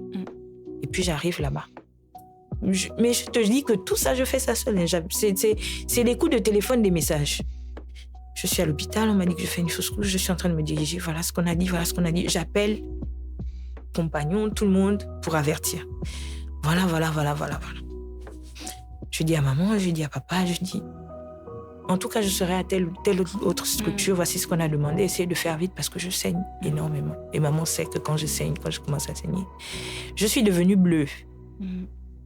J'étais très mince et je suis devenue bleue. Les gens me regardaient dans la rue en se demandant, mais elle a un problème, elle... Je suis arrivée à un niveau de perte de sang où j'ai perdu connaissance. Parce qu'on refusait de me recevoir tant que je n'avais pas payé. Mon petit frère est arrivé avec ma mère, il a dit, je ne la laisse pas là-bas seule.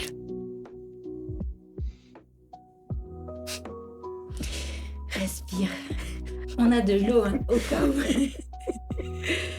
Chacune son tour, hein, chez le coiffeur. Mon petit frère, c'est vraiment l'homme de ma vie, quoi. Ouais. On t'embrasse, le petit frère. Il est venu, il m'a tenu compagnie. J'étais devenue froide. Il tenait mes pieds, il faisait que me dire, je suis en train de me refroidir, reste avec moi, s'il te plaît. Cette expérience m'a tellement choquée, j'ai failli mourir. Mourir parce que, tu vois, la douleur de la perte, c'est pas forcément le fait de perdre un bébé. C'est comment les gens qui sont autour se comportent avec toi. Ouais.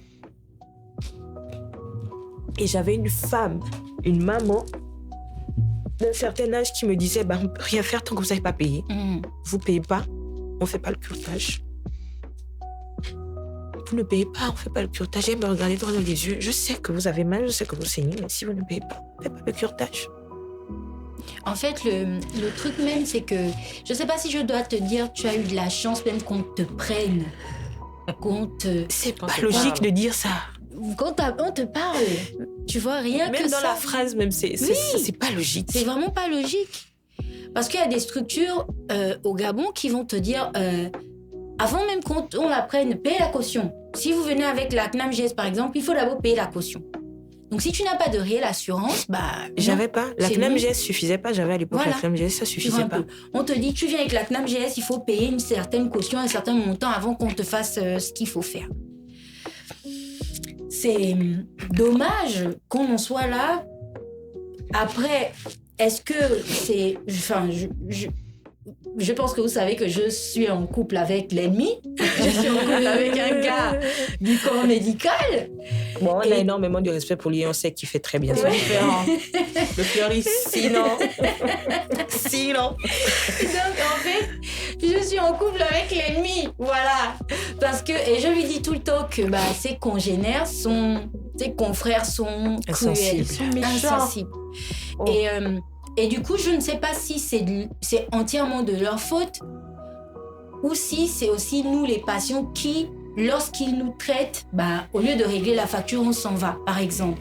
Ou bien si c'est la faute de la CNAMGS qui ne paie pas leur part.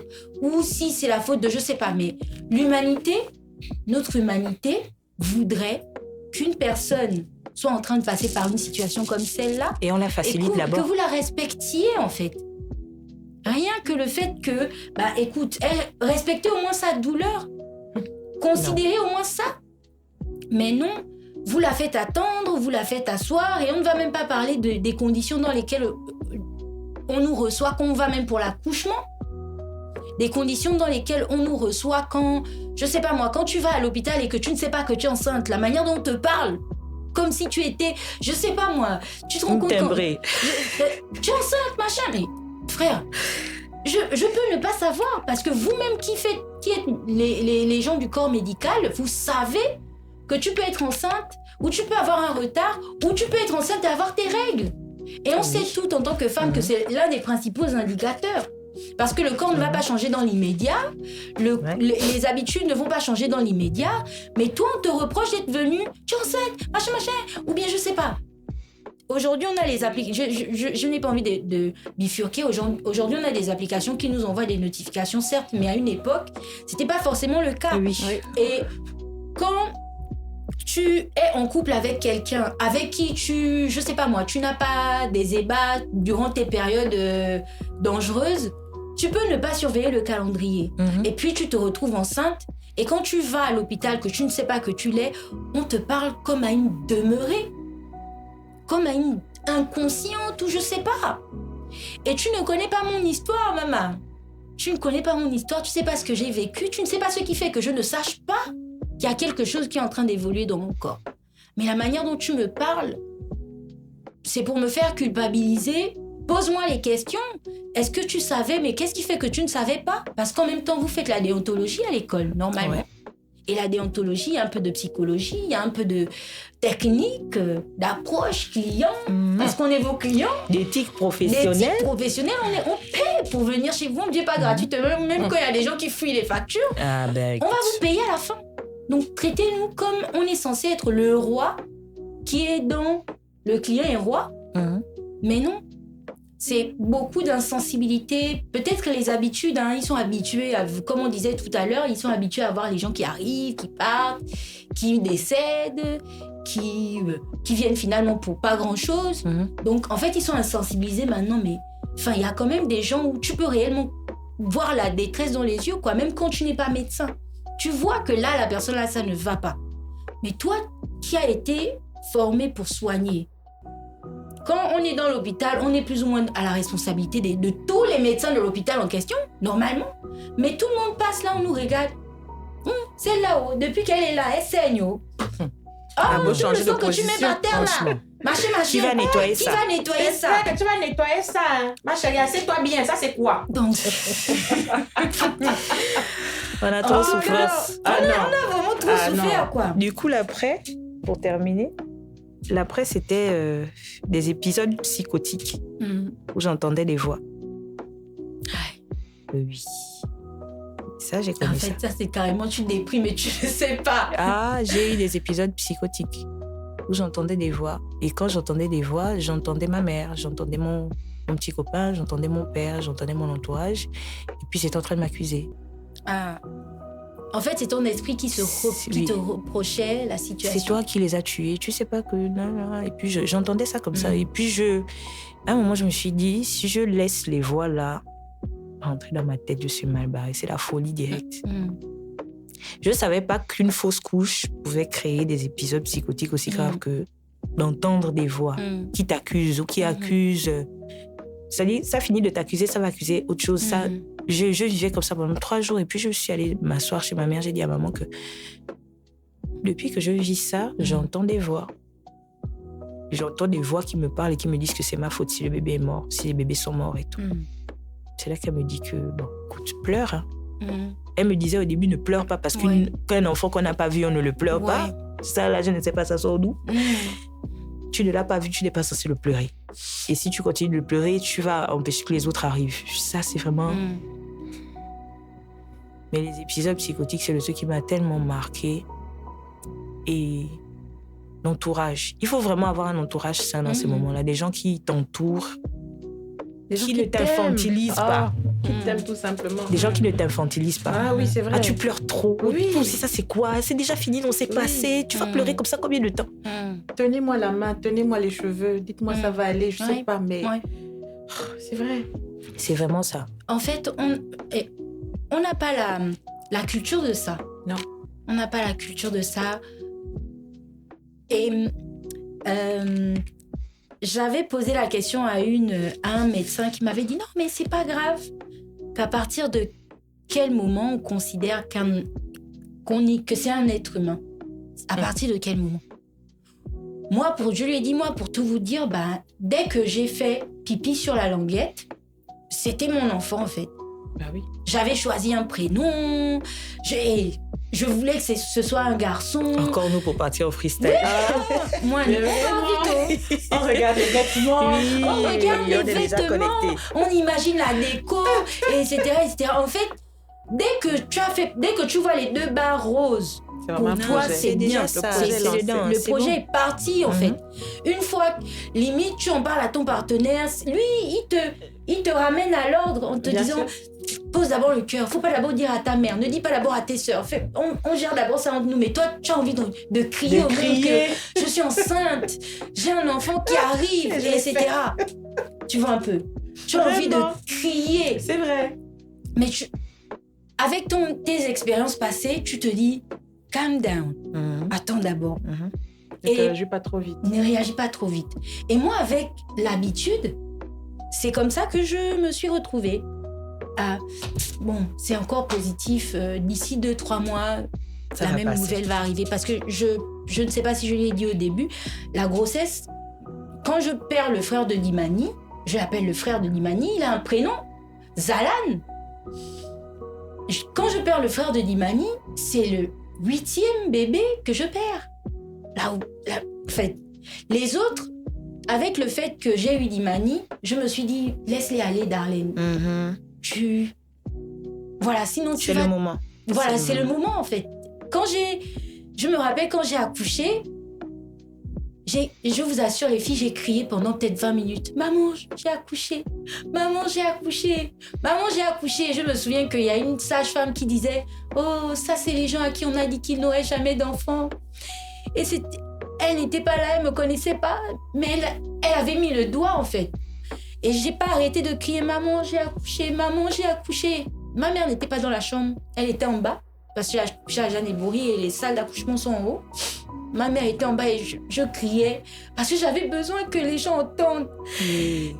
Toutes les fois où j'avais pas pu dire que j'étais enceinte parce que j'avais peur.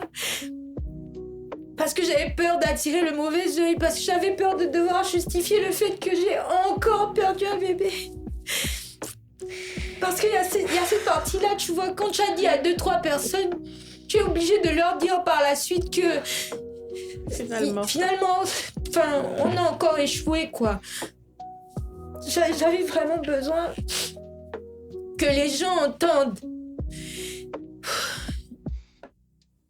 J'avais vraiment besoin que les gens entendent que ça y est. Pour une fois, ça a marché. On a 1 sur 9, quoi. On a 1 sur 9. Et je me souviens que je demandais à la sage-femme, est-ce qu'il a 10 doigts? Est-ce qu'il a 10 orteils? Est-ce qu'il respire? Elle me disait oui. Je lui disais, regardez la langue. Est-ce qu'il voit? Il entend? En fait, je voulais être sûre que... Parce que quand j'ai accouché Ivana, Coralie, je me disais non, mais c'est trop beau pour être vrai. Il y a forcément quelque chose. J'ai perdu son frère, c'est qu'il y a forcément quelque chose qui n'ira pas bien avec lui, en fait. Et j'étais là en mode... vérifiez tout. Appuyez-lui les fesses. Passez-moi l'expression. Est-ce que son zizi est en place? Et en fait, je voulais qu'elle vérifie tout, qu'elle me rassure. Je sais que j'aurais pris ce qui serait arrivé, tu vois.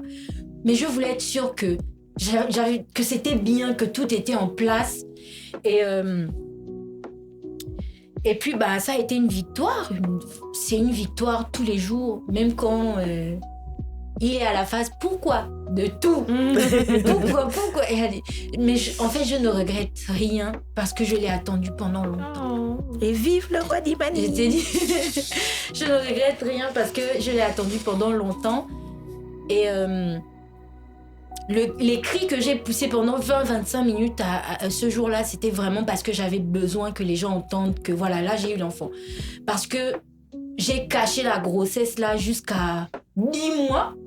Parce que lui, il a huré dans le ventre jusqu'à 10 mois ou 9 mois et demi. Quand j'ai passé le terme, je me suis dit, bon, écoute, là, c'est bon. Et pour tout vous dire, je n'ai pas fait le trousseau de Dimani jusqu'à ces 7 mois. Parce que je n'avais jamais dépassé 5 mois. Donc, je me suis dit, ça sert à rien. Tu vas acheter des choses, tu vas jeter encore et tout, ou bien tu vas donner à quelqu'un. Et donc, à 7 mois de grossesse, je me souviens que j'ai appelé des amis en pleurs, en disant que mais on dirait que l'enfant là va vraiment arriver en fait. Et il va venir nu. Il n'a pas de vêtements, il n'a rien, je n'ai encore rien acheté. Et du coup, c'est mon entourage qui a commencé à venir me rendre visite avec des choses et tout.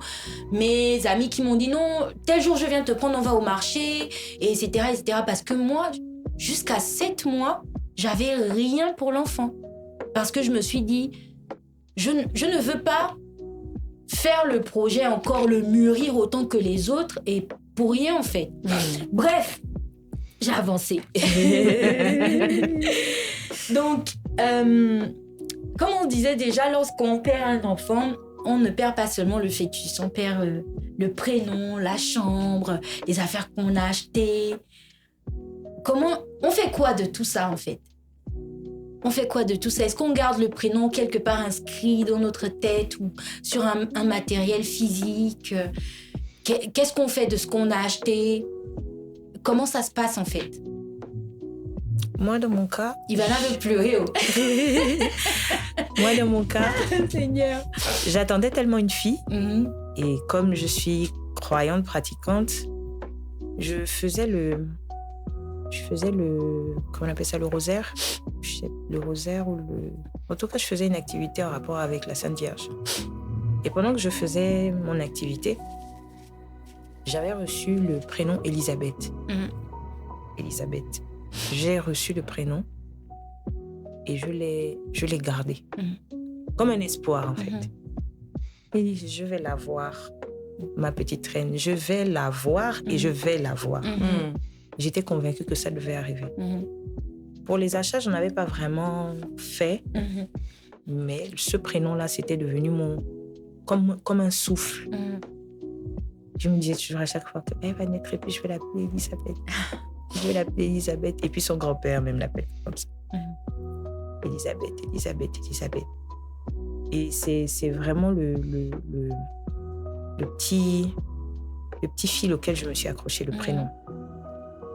J'avais pas le reste, mais le prénom, je m'en suis pas détachée. Je n'ai pas dit, bon, vas-y, j'enterre tout. Et puis, tout n'avait qu'à partir. Ça, j'ai gardé, j'ai dit, ça va arriver. Et du coup, la petite s'appelle Elisabeth. Exactement. Elisabeth est là. Et te dis, franchement. Et toi, Ivana, de ton côté, comment est-ce que tu as géré tous les projets, la vision, le matos, si tu en avais déjà acheté? Moi, j'ai perdu le bébé assez tôt. Et quand j'ai partagé un peu ma joie autour de moi, avec mes amis, ma mère, toutes m'ont un peu ramené à la raison. Enfin, m'ont fait redescendre d'un petit nuage en me disant ça ne vaut pas la peine. Parce que j'avais déjà ma wish list, j'avais déjà des choses de prévues, j'avais déjà ma wish, qu'on appelle ça, la liste là.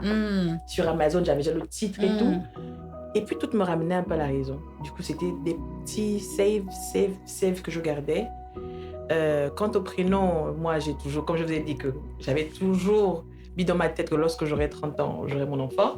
Donc, mon enfant vivant avait déjà un prénom. Donc, le prénom, il reste toujours là. Ma petite lumière et l'âme. Mais sinon, les affaires, j'en avais pas. Ok. Et ouais, moi, comme je vous disais, j'ai attendu. Quand déjà le frère de Dimani passe quand on est à 4 mois de grossesse. Et ça se passe de manière compliquée. Et donc, j'attends. Je me dis, bon, à un moment ou à un autre, lui aussi va s'en aller. Et, donc, on essaie de pas trop s'attacher, de pas trop acheter de trucs. Mais bon, les prénoms, quoi qu'il en soit, pour ceux-là, ils restent. Quoi qu'il en soit, ils restent parce que ce sont ceux qui ont tenu le plus longtemps. Et mon fils, celui qui a vu le jour, il s'appelle Dimani. Dimani, c'est la pierre. C'est en langue d'ici le caillou. Il est solide. Voilà, le caillou rouge, là. Et je voulais qu'il s'appelle comme ça depuis... Parce que quand j'ai eu un retard de 2 jours, j'ai fait pipi sur la languette un matin et j'ai appelé ma grande sœur qui est en France et je lui ai dit je suis enceinte. Et elle était heureuse et tout. Et le même jour, j'envoie la photo à ma sœur aînée et puis je vais trouver ma mère dans sa chambre et je lui montre le bébé test. Et je me souviens avoir dit à ma mère ça va encore mal se passer.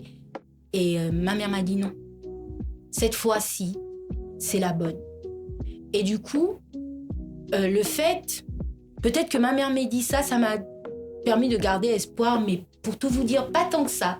Je n'avais pas tant espoir que ça. Ce qui fait que quand j'ai perdu le premier à 4 mois, je me suis dit, bon, écoute, c'est reparti pour un tour.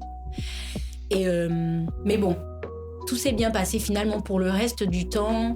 J'ai fait les soins qu'il fallait. Je me souviens qu'on m'avait juste dit de lever un peu le pied à une période et puis après, la vie a continué, a repris son cours. Et donc, quand j'accouche, tout va bien. Mais Ivana, tu as dit quelque chose. Tu dis que tes proches ont longtemps essayé de te maintenir, de te faire garder les pieds sur terre. Est-ce que lorsque tu perds le bébé, tu leur en veux d'avoir été pessimiste? Je mets des griffes. Non, hein. En vérité, lorsque je vis ça, la première fautive, c'est moi. J'aurais pas dû te soulever ce matelas. Mais qu'est-ce qui t'a pris, Ivana? Et pourtant, il y avait des gens, pourquoi tu l'as soulevé? Donc, je ne pense pas forcément aux gens autour. Hein. Je pense juste à moi qui ai été incompétente. Du coup, tu te le reproches? Je me le reproche. Et toi, c'est plus physique que... Enfin, c'est autant physique que mental. Oui. Quand on sait que Coralie, elle elle entendait des voix. Elle entendait audiblement des voix qui le lui reprochaient. Donc, en fait, on se reproche énormément. Oui. Énormément. Parce que, Darlene, pour la petite histoire, je suis sur le lit de curetage et tout, et il y a la major qui rentre. Elle dit, c'est quoi, c'est une fausse couche? Oui, décollement placentaire. Ah oui? Tu as fait quoi? Elle me dit ça alors que je tremble de peur. J'ai vu le gros engin là. Je tremble de peur, je suis toute seule. Mais tu as fait quoi? Je n'ai rien fait. Je pleure. Je n'ai rien fait. Je n'ai rien fait. Je n'ai rien fait. Je dois me justifier. Enfin, je comprends pas. Tu me connais même pas. On se connaît pas. Tu connais pas mon histoire. Tu me demandes, tu as fait quoi? Mais le ton. Donc, c'est resté dans mon cerveau. Que si je n'avais pas soulevé ce matelas, il allait vivre, ce petit bébé. Sincèrement, les maternités au Gabon, ça va être géré différemment. C'est qu'en fait, tu te dis... C'est un autre niveau même en clinique, c'est pareil. Moi, je raconte souvent, je me faisais suivre en clinique. Et puis... les gens savent que je suis assez sexy parce que j'aime mes jambes. Du coup, généralement, quand je vais mettre une robe, ça va être soit une robe très longue, soit une robe très courte. Et du coup, quand j'étais enceinte, je me lâchais dans les vêtements. Je me disais, c'est pas parce que tu ressembles à un hippopotame que tu dois, enjoy ta life et tout. Du coup, et surtout quand tu vas chez le gynéco, tu sais que tu vas finir nu. Donc, à quoi ça sert de s'habiller beaucoup? Tu vas chez le gynéco, tu mets ta mini-robe et il y a des sages-femmes ou des infirmières, je sais pas, qui à chaque fois que tu vas, te font le reproche de ton vêtement. Oh non, mais pourquoi tu t'habilles comme ça et tout ça, tout ça. Et donc, une fois, moi, je réagis et je lui dis que, mais attendez, vous savez à qui vous parlez. Quand vous me dites que tu vas avoir un enfant, maintenant tu es responsable, il faut t'habiller d'une certaine façon. Tu sais depuis quand moi, je gère les enfants. Même avant ça, parce que Ivana le sait, j'ai toujours gardé la fille de ma grande sœur, j'ai gardé le fils de mon petit frère. Donc, je suis maman je suis mère avant d'être maman depuis, tu vois. Et donc, quand toi, tu viens me dire que c'est le moment pour moi d'être responsable, tu connais ma vie. Et donc, moi, je le lui ai dit comme ça. Et qu'est-ce qu'elle me dit? Je t'attends quand tu vas accoucher. Ah, tu menaces? Moi, je vous dis que c'est un outil avec mes difficultés que j'ai déjà eues dans le passé, tu viens me dire que tu vas m'attendre, tu m'attends quand je vais venir accoucher. Oh, je te dis que ça n'a pas... C'est une femme en plus. C'est monté, c'est descendu, j'ai commencé à péter dans les couloirs là. Voilà. Le gynéco est sorti pour dire que mais qu'est-ce qui se passe? J'ai dit que mais votre infirmière me dit qu'elle m'attend quand je vais venir accoucher. Qu'est-ce que ça veut dire? Et pendant que j'étais là, les autres dames qui attendaient dans le couloir disent que oui, elle est comme ça, la dame Claire, grosse là, non? C'est elle. À chaque fois que je viens ici, c'est elle qui parle mal aux patientes. Donc, le médecin a fait qu'elle s'excuse là sur place. Parce que tu ne sais pas. Et moi, j'ai dit au médecin, donnez-moi mon dossier, je n'accoucherai pas ici. Parce que je ne veux pas on va me dire que allez, elle est décédée ou je ne sais pas, il s'est passé quelque chose. Parce que c'est une menace ouverte. Oui.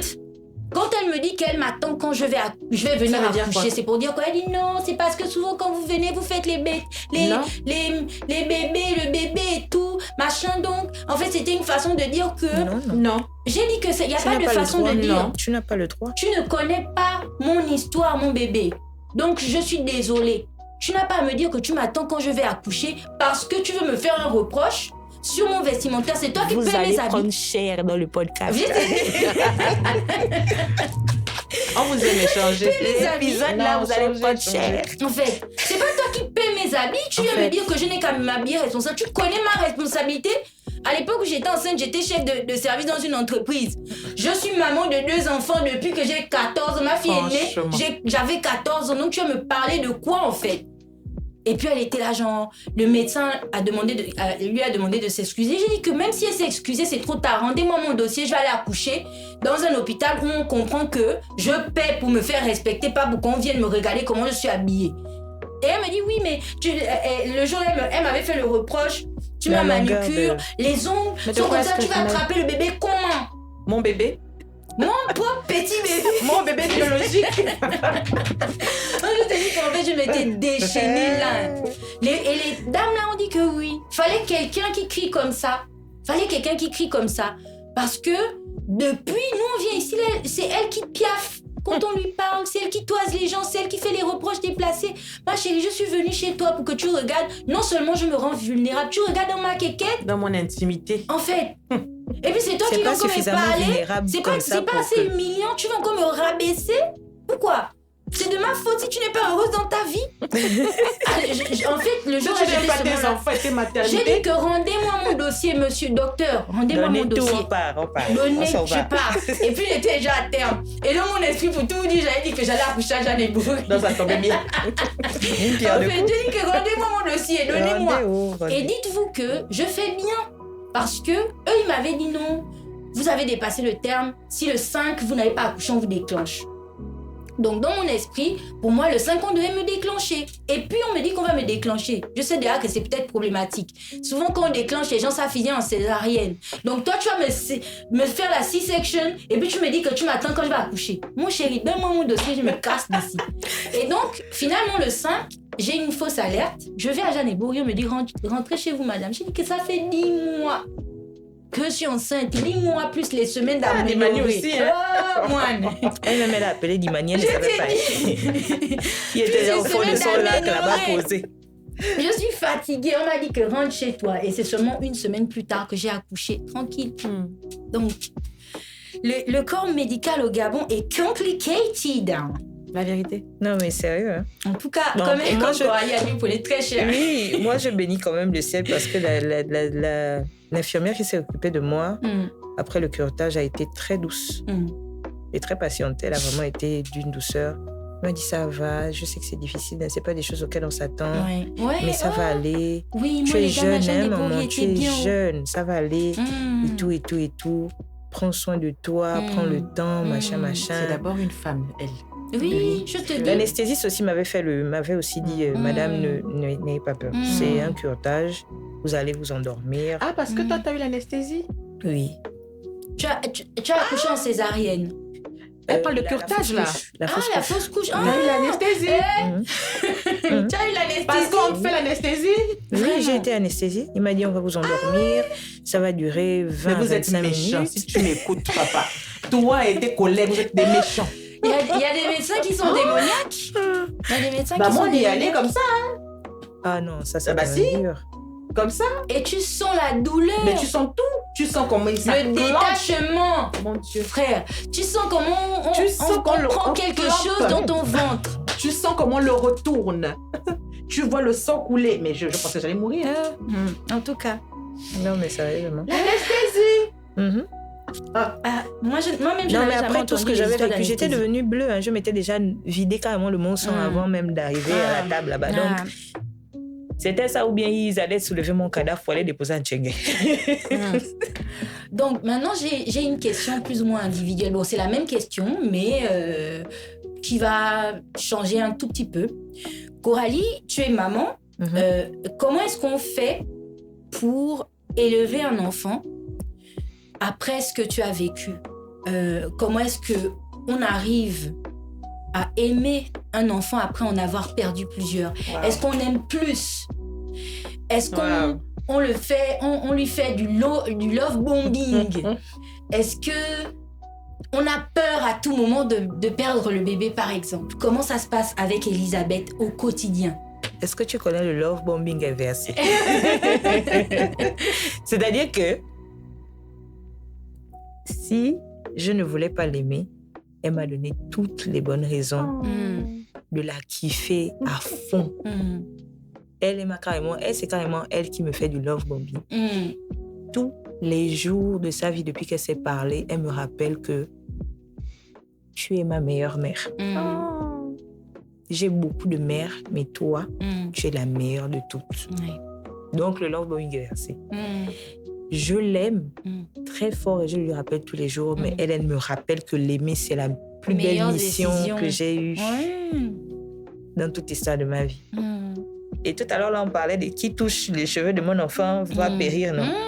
Imagine le nombre de plans que j'ai dans ma tête, au cas où. On ne le souhaite pas, mais imagine seulement. En tout cas, nous, on est bien contents d'entendre ça. Et moi, franchement, c'est quasiment la même chose. Quasiment la même chose. Tu aimes de tout ton cœur, de toutes tes forces. Et je me rappelle qu'à une période, Dimani vivait chez maman et maman vivait en province. Et donc, il était loin. Et il était loin parce que entre le boulot avant que j'arrête de travailler et l'école où c'était compliqué d'aller le déposer à l'école ou bien de trouver une nounou, surtout qu'on habitait loin, etc. Quand il n'était pas là, je rentrais tous les soirs et je pleurais. Je pleurais mon enfant. Je me disais, Darlene, tu as quand même échoué. Hein. Tu as cherché l'enfant pendant longtemps comme ça et puis il habite avec ta mère. Tu vois les sujets qu'on a zappés là, non? On me met dans la liste avant qu'on va parler de ça. Tu vois un peu. Tu as cherché l'enfant aussi longtemps et puis l'enfant habite avec ta mère et tout. Et j'ai une amie qui ne savait pas forcément que je pleurais tous les soirs comme ça, qui me disait tout le temps que, mais Darlene, comment tu fais pour que ton enfant habite chez maman? Tu es courageuse, hein? Et tu vois, à chaque fois qu'elle me posait la question, je la détestais. Pourtant, c'est l'une de mes potes que j'aime le plus au monde. C'est ma sœur. On se connaît depuis la 4e. Et mais à chaque fois qu'elle me posait la question, je répondais seulement, je vais faire comment? Mais quand tu rentres, que tu sais déjà qu'en rentrant le soir, ton enfant va te manquer, tu vas pleurer. Mais quand ta pote est venue te poser la question, tu sais que quand tu vas rentrer là, les pleurs que tu vas verser, c'est 2 fois, 3 fois plus en fait. Et beaucoup de gens se sont posé la question de comment tu fais. Mais parfois, tu n'as juste pas le choix. Tu as le choix entre te donner entièrement ou bien donner à ton enfant une mère exécrable. Tu vois un peu. Oui. Parce que le travail... à l'époque où l'endroit où je bossais, ça m'avait rendue folle. Et donc, je n'étais pas entière à l'époque. Et je pense que si l'enfant était là, à ce moment-là, il aurait peut-être ressenti que maman n'était pas entière. Et donc, les 6 ou 7 mois qu'il a fait avec ma mère m'ont permis à moi de me soigner, si je peux dire ça comme ça. Bien sûr. Pour être la meilleure la meilleure maman qui méritait, quoi. Et donc, en gros, voilà, c'est ça. Cute. Voilà. Et du coup, pour toi, Ivana, la question, c'est de savoir comment on gère le stress quand on sait qu'on a perdu un enfant, comment on gère le stress lié à l'éventualité d'en avoir. Et par exemple, le fait d'avoir un retard. Comment est-ce que je sais pas, ça nous arrive souvent, quoi. Tu n'as pas tes règles pendant 3-4 jours, tu deviens hystérique et tout. Qu'est-ce que ça provoque chez toi que de savoir que tu as un retard quand tu sais que tu as eu une situation comme ça? Ou qu'est-ce que ça provoque chez toi de penser au fait d'avoir un bébé quand tu sais que tu as passé une situation comme celle-là? Après la fausse couche, je voulais tout de suite après remplacer le bébé. Je voulais tomber enceinte. Dans les mois qui suivent, je voulais absolument un autre bébé. Puis j'ai guéri. J'ai compris qu'on ne remplace pas un bébé par un autre. Ouais. Celui-là, il est là, il est parti. Un jour, un autre viendra. Donc, j'ai aussi compris que mon corps, c'était plus simplement cette enveloppe charnelle-là. J'ai compris que mon corps est capable d'accueillir la vie. Exactement. Et d'accompagner même la fin de vie. Exactement. Bassé. Ouh là là. Donc, franchement, je ne me mets plus cette pression quand je pense que après Dieu, c'est la femme. Ouais. C'est bassé. Sincèrement. Le secret, là, il fallait que tu lises ça ici aujourd'hui. On a Dieu pour dire ça, c'est ça même. Je n'ai pas besoin de mettre cette pression. Je sais que ce moment viendra et je vais savourer. Je savoure ma lumière. Donc voilà. Ouais. En tout cas. Donc, je vous posais la question tout à l'heure de savoir. Là, c'est un épisode qu'on enregistre pour. Il va sortir quelques jours avant la fête des mères. D'accord. Et ça sort en mai. C'est loin, hein? Oui. On ne vous dit pas qu'on enregistre là, vous voulez savoir. En tout cas, ça sort quelques jours avant la fête des mères, je crois 1 semaine ou 10 jours avant. Et du coup, avant, Coralie, toi, avant d'avoir Elisabeth, comment tu te sentais quand la fête des mères arrivait? Alors, par rapport à ton passif?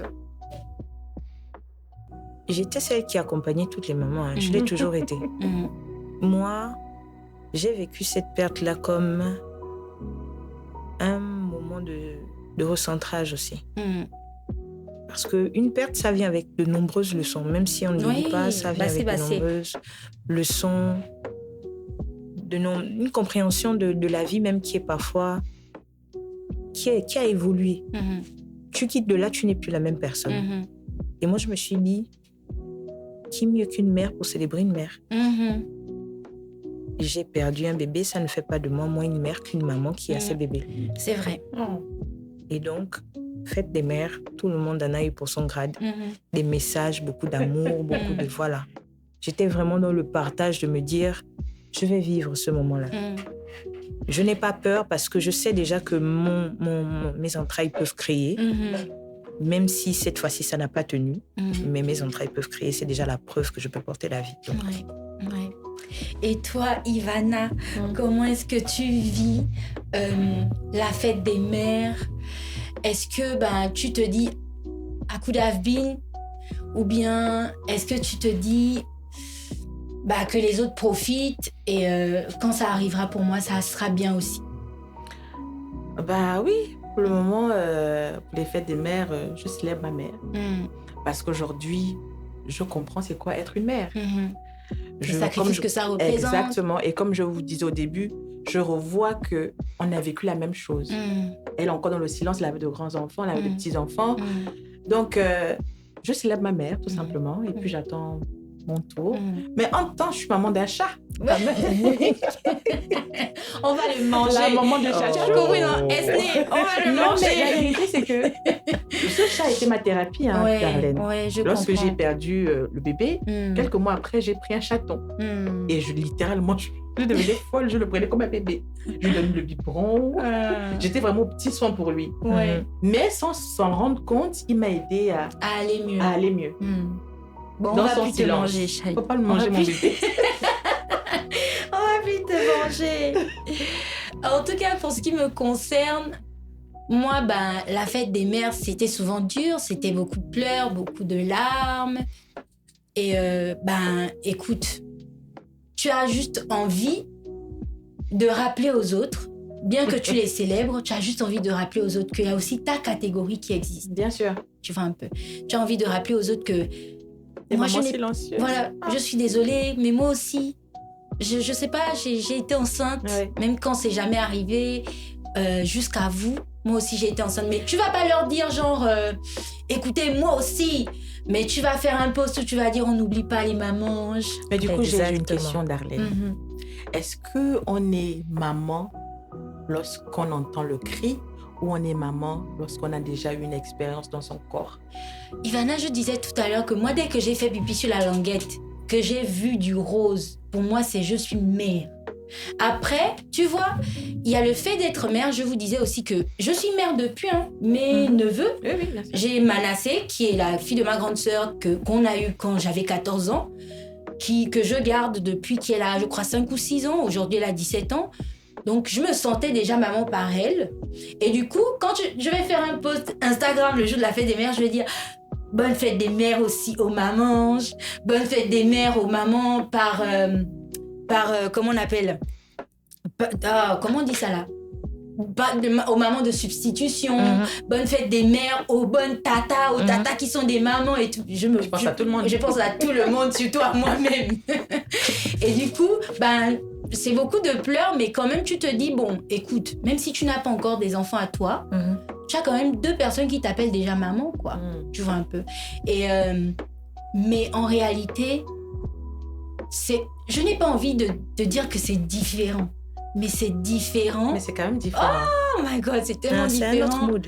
Quand il y a un autre goût. C'est quand même différent. Il y a un goût là qui ne dit pas son nom. Quand tu tiens ton enfant. Et je me rappelle que Dimani, dès qu'on me l'a posé sur le torse comme ça, il a ouvert les yeux et il m'a regardé. Et c'est quand il m'a regardé que je me suis dit, waouh, mon Dieu. Et mon bébé était bon. Et le temps s'arrête. Et tout, mais vous n'existez plus. Vous faites tout ce que vous voulez. Elle était en train de faire ce qu'elle faisait en bas de moi là. Est-ce que j'étais dans elle? En fait, je suis tombée amoureuse. Et malgré le fait que j'avais mes nièces, mes neveux qui m'appelaient déjà maman, j'avais juste hâte qu'ils disent maman pour la première fois, quoi. Et donc, en gros, c'est un peu ça. Et voilà. On est quasiment au terme de notre échange. Et j'ai envie de vous poser 3 dernières questions. La première, c'est comment est-ce qu'on se reconstruit ? Est-ce qu'on y arrive réellement ? Toi, tu nous as parlé de Shai. Oui, mais je pense que chacune a sa façon. Son processus. Mais il faut prendre le temps de guérir, moi, je pense. Je pense qu'il faut prendre soin de soi après un deuil, tout simplement. Parce que c'est un deuil. Il faut prendre le temps de guérir. Et donc, peu importe ce qui te fera plaisir sur le moment. Si pour toi, c'est être avec des amis, si pour toi, c'est adopter un chat, fais ce qui t'aidera à guérir. Parce qu'à la fin de la journée, la vie est courte. Ouais, la vie est très courte. Moi, dans mon cas, j'ai aimé être loin de l'environnement qui m'a vu, qui a vu, voilà. J'ai aimé ça. J'ai préféré des espaces où il y avait plus d'air frais à respirer. Donc, dès que j'avais l'occasion de rejoindre mon petit copain Franceville, déjà, il fait bon vivre là-bas, donc je transitais très vite. Et je passais de bons moments. Et puis, je ne fermais pas la discussion non plus quand on me parlait de comment tu te sens. Quand j'avais la force de m'exprimer, je disais les choses. Et quand je ne pouvais pas, je disais, écoute, c'est la vie. Ouais, je vais prendre un peu de ce que vous deux vous avez dit en ce qui me concerne. C'est beaucoup de temps pour soi. J'ai toujours aimé de toute façon faire ça, faire un break de tout et de tout le monde. Prendre du temps pour soi, accepter ses émotions. Il faut... Parce que je me rappelle que j'ai explosé un jour en réunion parce que j'avais accumulé, en réunion de famille, j'avais accumulé plein de choses et tout. Quand je parle avec ma mère et quelques-unes de mes tantes sur ce qui m'est arrivé quand j'étais enfant et le lien que ça a fait, de la causalité et tout. Et je me souviens que j'ai fondu en larmes et j'ai pleuré pendant 3 jours parce que j'avais juste... Écoute, tu as fait une fausse couche, tu es passé à autre chose. Tu as fait une autre, tu es passé à autre chose. Tu as fait 3, tu es passé à autre chose. Tu as fait 4, tu es passé à autre chose. Et puis un jour, ma mère était en train de me parler et tout. Elle me reprochait quelque chose dont je ne peux pas encore forcément parler. Et puis, j'ai juste fondu en larmes en mode écoute, tu ne sais pas tout ce que j'ai vécu dans ma vie. Est-ce que tu crois que... Quand j'ai commencé à pleurer, je me souviens que c'est un ami de l'époque qui a réussi à m'arrêter de pleurer. Et malheureusement, cet ami m'en a pris nos distances, mais il a fallu qu'il vienne chez moi. Mais j'avais pleuré pendant 3 jours. Et quand il est arrivé, je ne sais plus ce qu'il m'avait dit, peut-être juste sa présence, mais en tout cas, ça m'a aidé à m'arrêter de pleurer en fait. Mais j'avais pleuré pendant 3 jours. Donc, ce que je peux recommander aux gens, c'est de prendre le temps qu'il leur faut. Bien sûr. Pour pour les accepter. Accepter leurs émotions et les vivre. Ne pas les dissimuler ou les travestir. Surtout pas les dissimuler ou les travestir. Et en gros, c'est ce que je peux dire, en fait. Et donc l'avant-dernière question, c'est pour les femmes qui nous écoutent ce soir. Si une femme vous écoute ce soir, au milieu de sa propre tempête, quel est le mot ou le geste que vous pourriez lui recommander clairement, genre en un mot, pour qu'elle aille mieux? Moi, le mot que j'aurais utilisé et que j'aurais aimé qu'on utilise avec moi, c'est « respire ». Ça fait suffoquer de perdre un enfant. Tu cherches ton air, Qu'est-ce qui s'est passé? Tu te poses, mais respire, juste respire. Et toi, Ivana? Pour moi, je dirais believe, crois. Parce que Ivana, elle est bilingue, Donc, crois que ça ira. Crois que tu guériras. Crois que tu auras aussi ton temps. Ton jour viendra. Si ce n'est pas aujourd'hui, ce sera demain. Darlene est la preuve. Après 8 fausses couches. Je te dis, son temps est venu. Donc, believe. Exactement. Et moi, je ne sais pas. Je ne sais vraiment pas. Parce que je me souviens que lorsque j'ai passé ces épreuves-là, tout ce qu'on pouvait me dire, c'était vain en fait. Oui. Vous ne comprenez pas. Donc, laissez-moi. Limite, si tu n'as jamais fait de fausses couches dans ta vie, tu n'as pas le droit de me parler. Tu n'es pas qualifié. Tu n'as pas les armes, n'as pas l'armure. Et donc, je vais revenir sur simplement ce que vous avez dit. Respire et crois. Reste juste positive. C'est ça. Tout vient à point à qui sait attendre. Donc, sois patiente avec toi-même, sois patiente avec ton corps. Ne le maudis surtout pas. Non, jamais. Parce que c'est ton meilleur allié. Et ne t'en veux pas tellement. Si tu n'as rien fait, même quand tu aurais fait quelque chose, tu as le droit de regretter une action que tu aurais posée, etc. Ne te reproche pas ou ne t'en veux pas trop longtemps. Remets-toi vite. Et puis, voilà. Mais pendant qu'on parlait là, j'ai oublié de dire. Les partenaires. Est-ce qu'aujourd'hui, vous êtes assises ou je suppose que Coralie, on est toutes les deux passées à autre chose. Hein? Comment est-ce que ça s'est passé avec ton partenaire avec qui tu as fait cette fausse couche? Est-ce que vous en avez reparlé? Comment est-ce que vous allez gérer ça ensemble? Enfin, si tu ne veux pas aussi, comme c'est plus le beau-frère, on peut le laisser là-bas. À l'époque, c'est quelqu'un, quand il vit des douleurs, il se replie sur lui-même. Voilà. Il Coquillage. ne s'exprime pas. Il est très fermé. Il va ressentir de la peine profondément, mais il ne va pas le montrer. L'expression faciale, l'attitude au quotidien va le montrer, mais il ne va pas l'exprimer verbalement pour dire j'ai mal ou ça me fait de la peine. Par contre, tout du long, tant qu'il a pu être présent, il a été. Oui. Il n'a pas dit ça va aller, il n'a pas dit non, mais il a été là. Il a montré des signes de je t'accompagne dans le processus, même si je suis loin, je vois que ça te fait de la peine. Et d'ailleurs, même celui qui m'entraînait à chaque fois qu'on part à Franceville, on s'en va, viens rester avec moi. Donc, à l'époque, c'était vraiment ça son attitude. Et toi, Ivana? Bon, ma part, c'était un peu plus compliqué. Déjà, j'avais ce genre de grossesse qui déteste ton papa, là. Yeah! Genre, sa voix m'irritait d'une façon. Et du coup, j'ai l'impression jusqu'aujourd'hui qu'il a sauté sur l'occasion pour prendre un peu ses distances. Donc, il me reprochait le fait d'être tout le temps nerveuse, à cran et tout. Mais j'avais besoin de lui. Même si je suis à cran, même si je suis nerveuse, j'ai besoin de toi, c'est ton enfant. Et donc, après la fausse couche, les choses en tout n'étaient plus les mêmes. Parce que pour moi, je me suis rendu compte que dans ce processus de maternité, la personne avec qui tu es, son appui compte énormément. Énormément. Je me suis sentie seule et délaissée. Je me suis sentie vraiment abandonnée.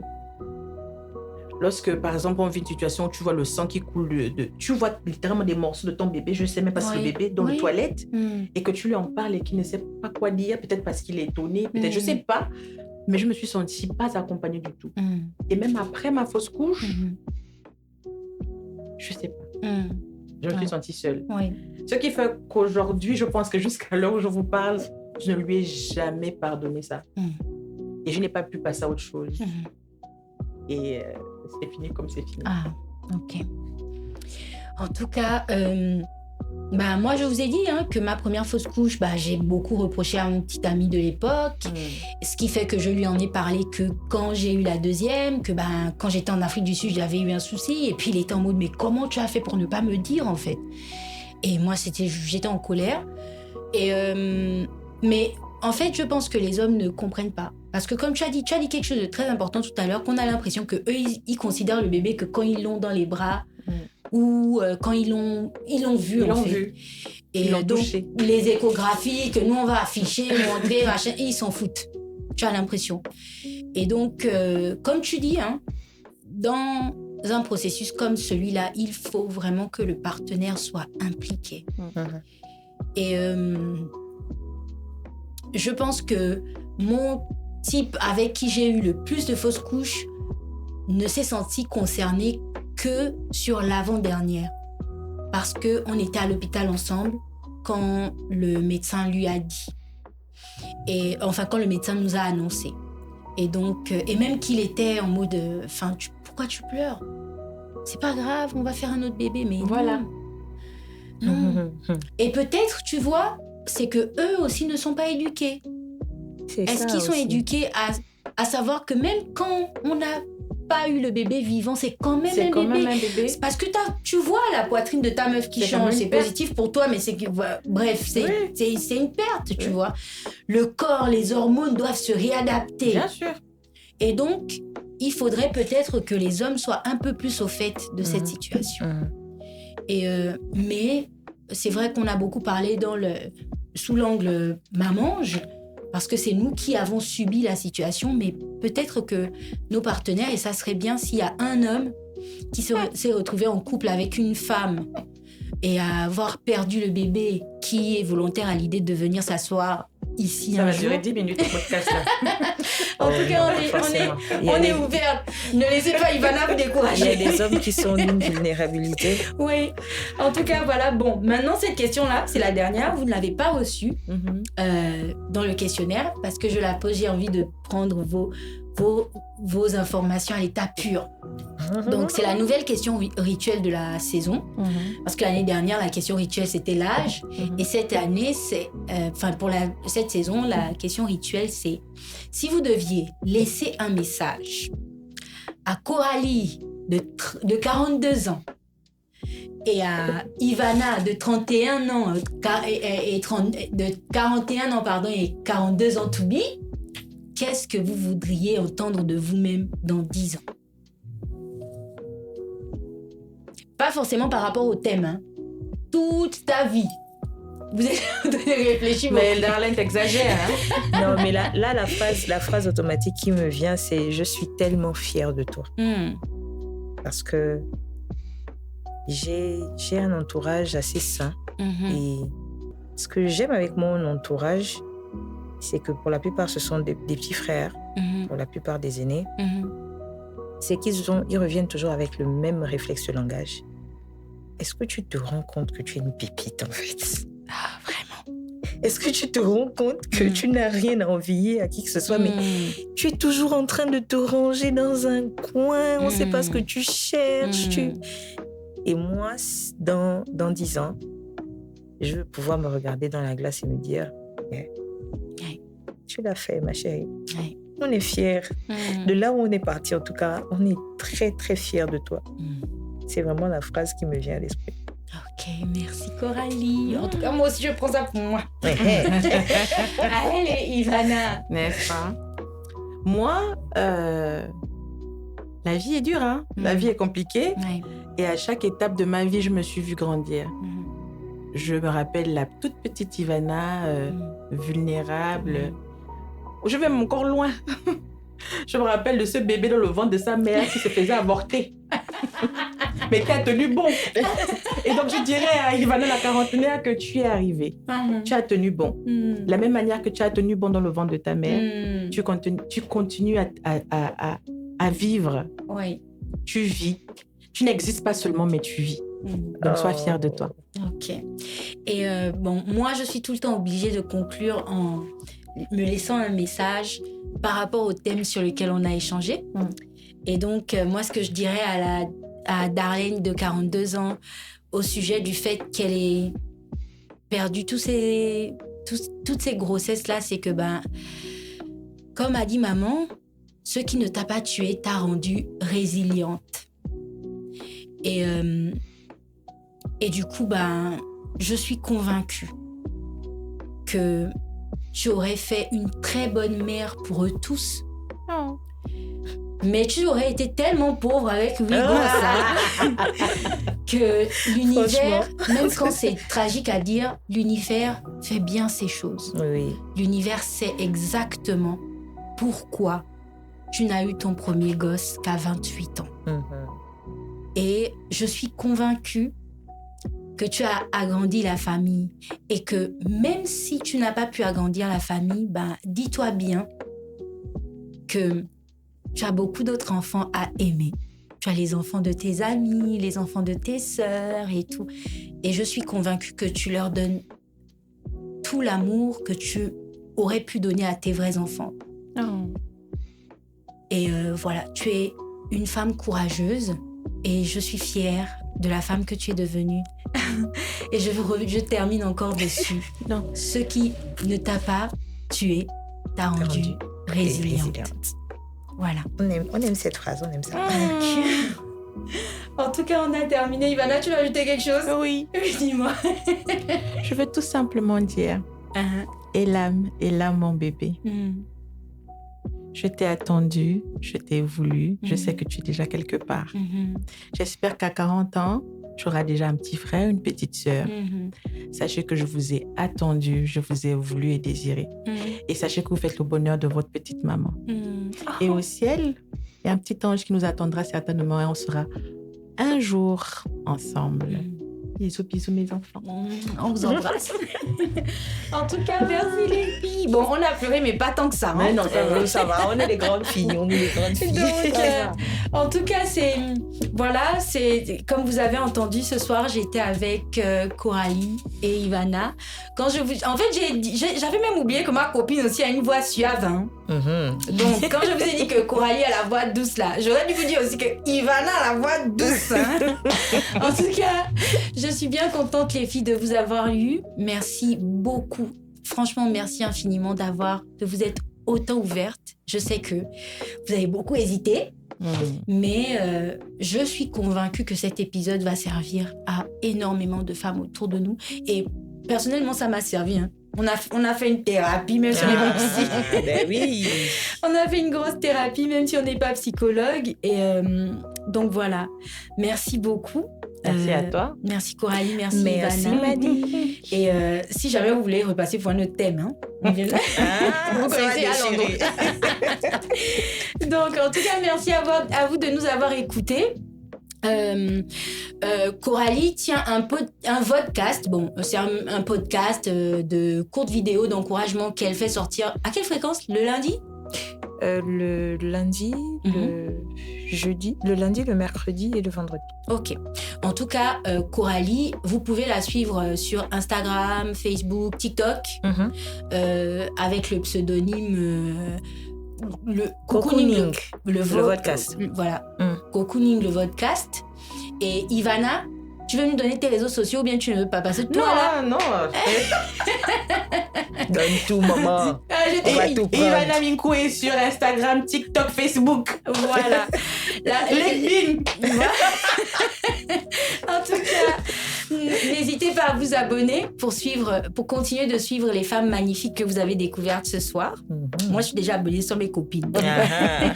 En tout cas, merci encore à vous d'être venus. Merci à vous de nous avoir écoutés. Bisous les trentenaires, les fiers. Voilà, c'était les fiers trentenaires, votre podcast qui traite de la vie, des défis et des moments qui façonnent une trentaine optimiste, épanouie et forte. Merci encore de nous avoir écoutés et à la prochaine. Bisous.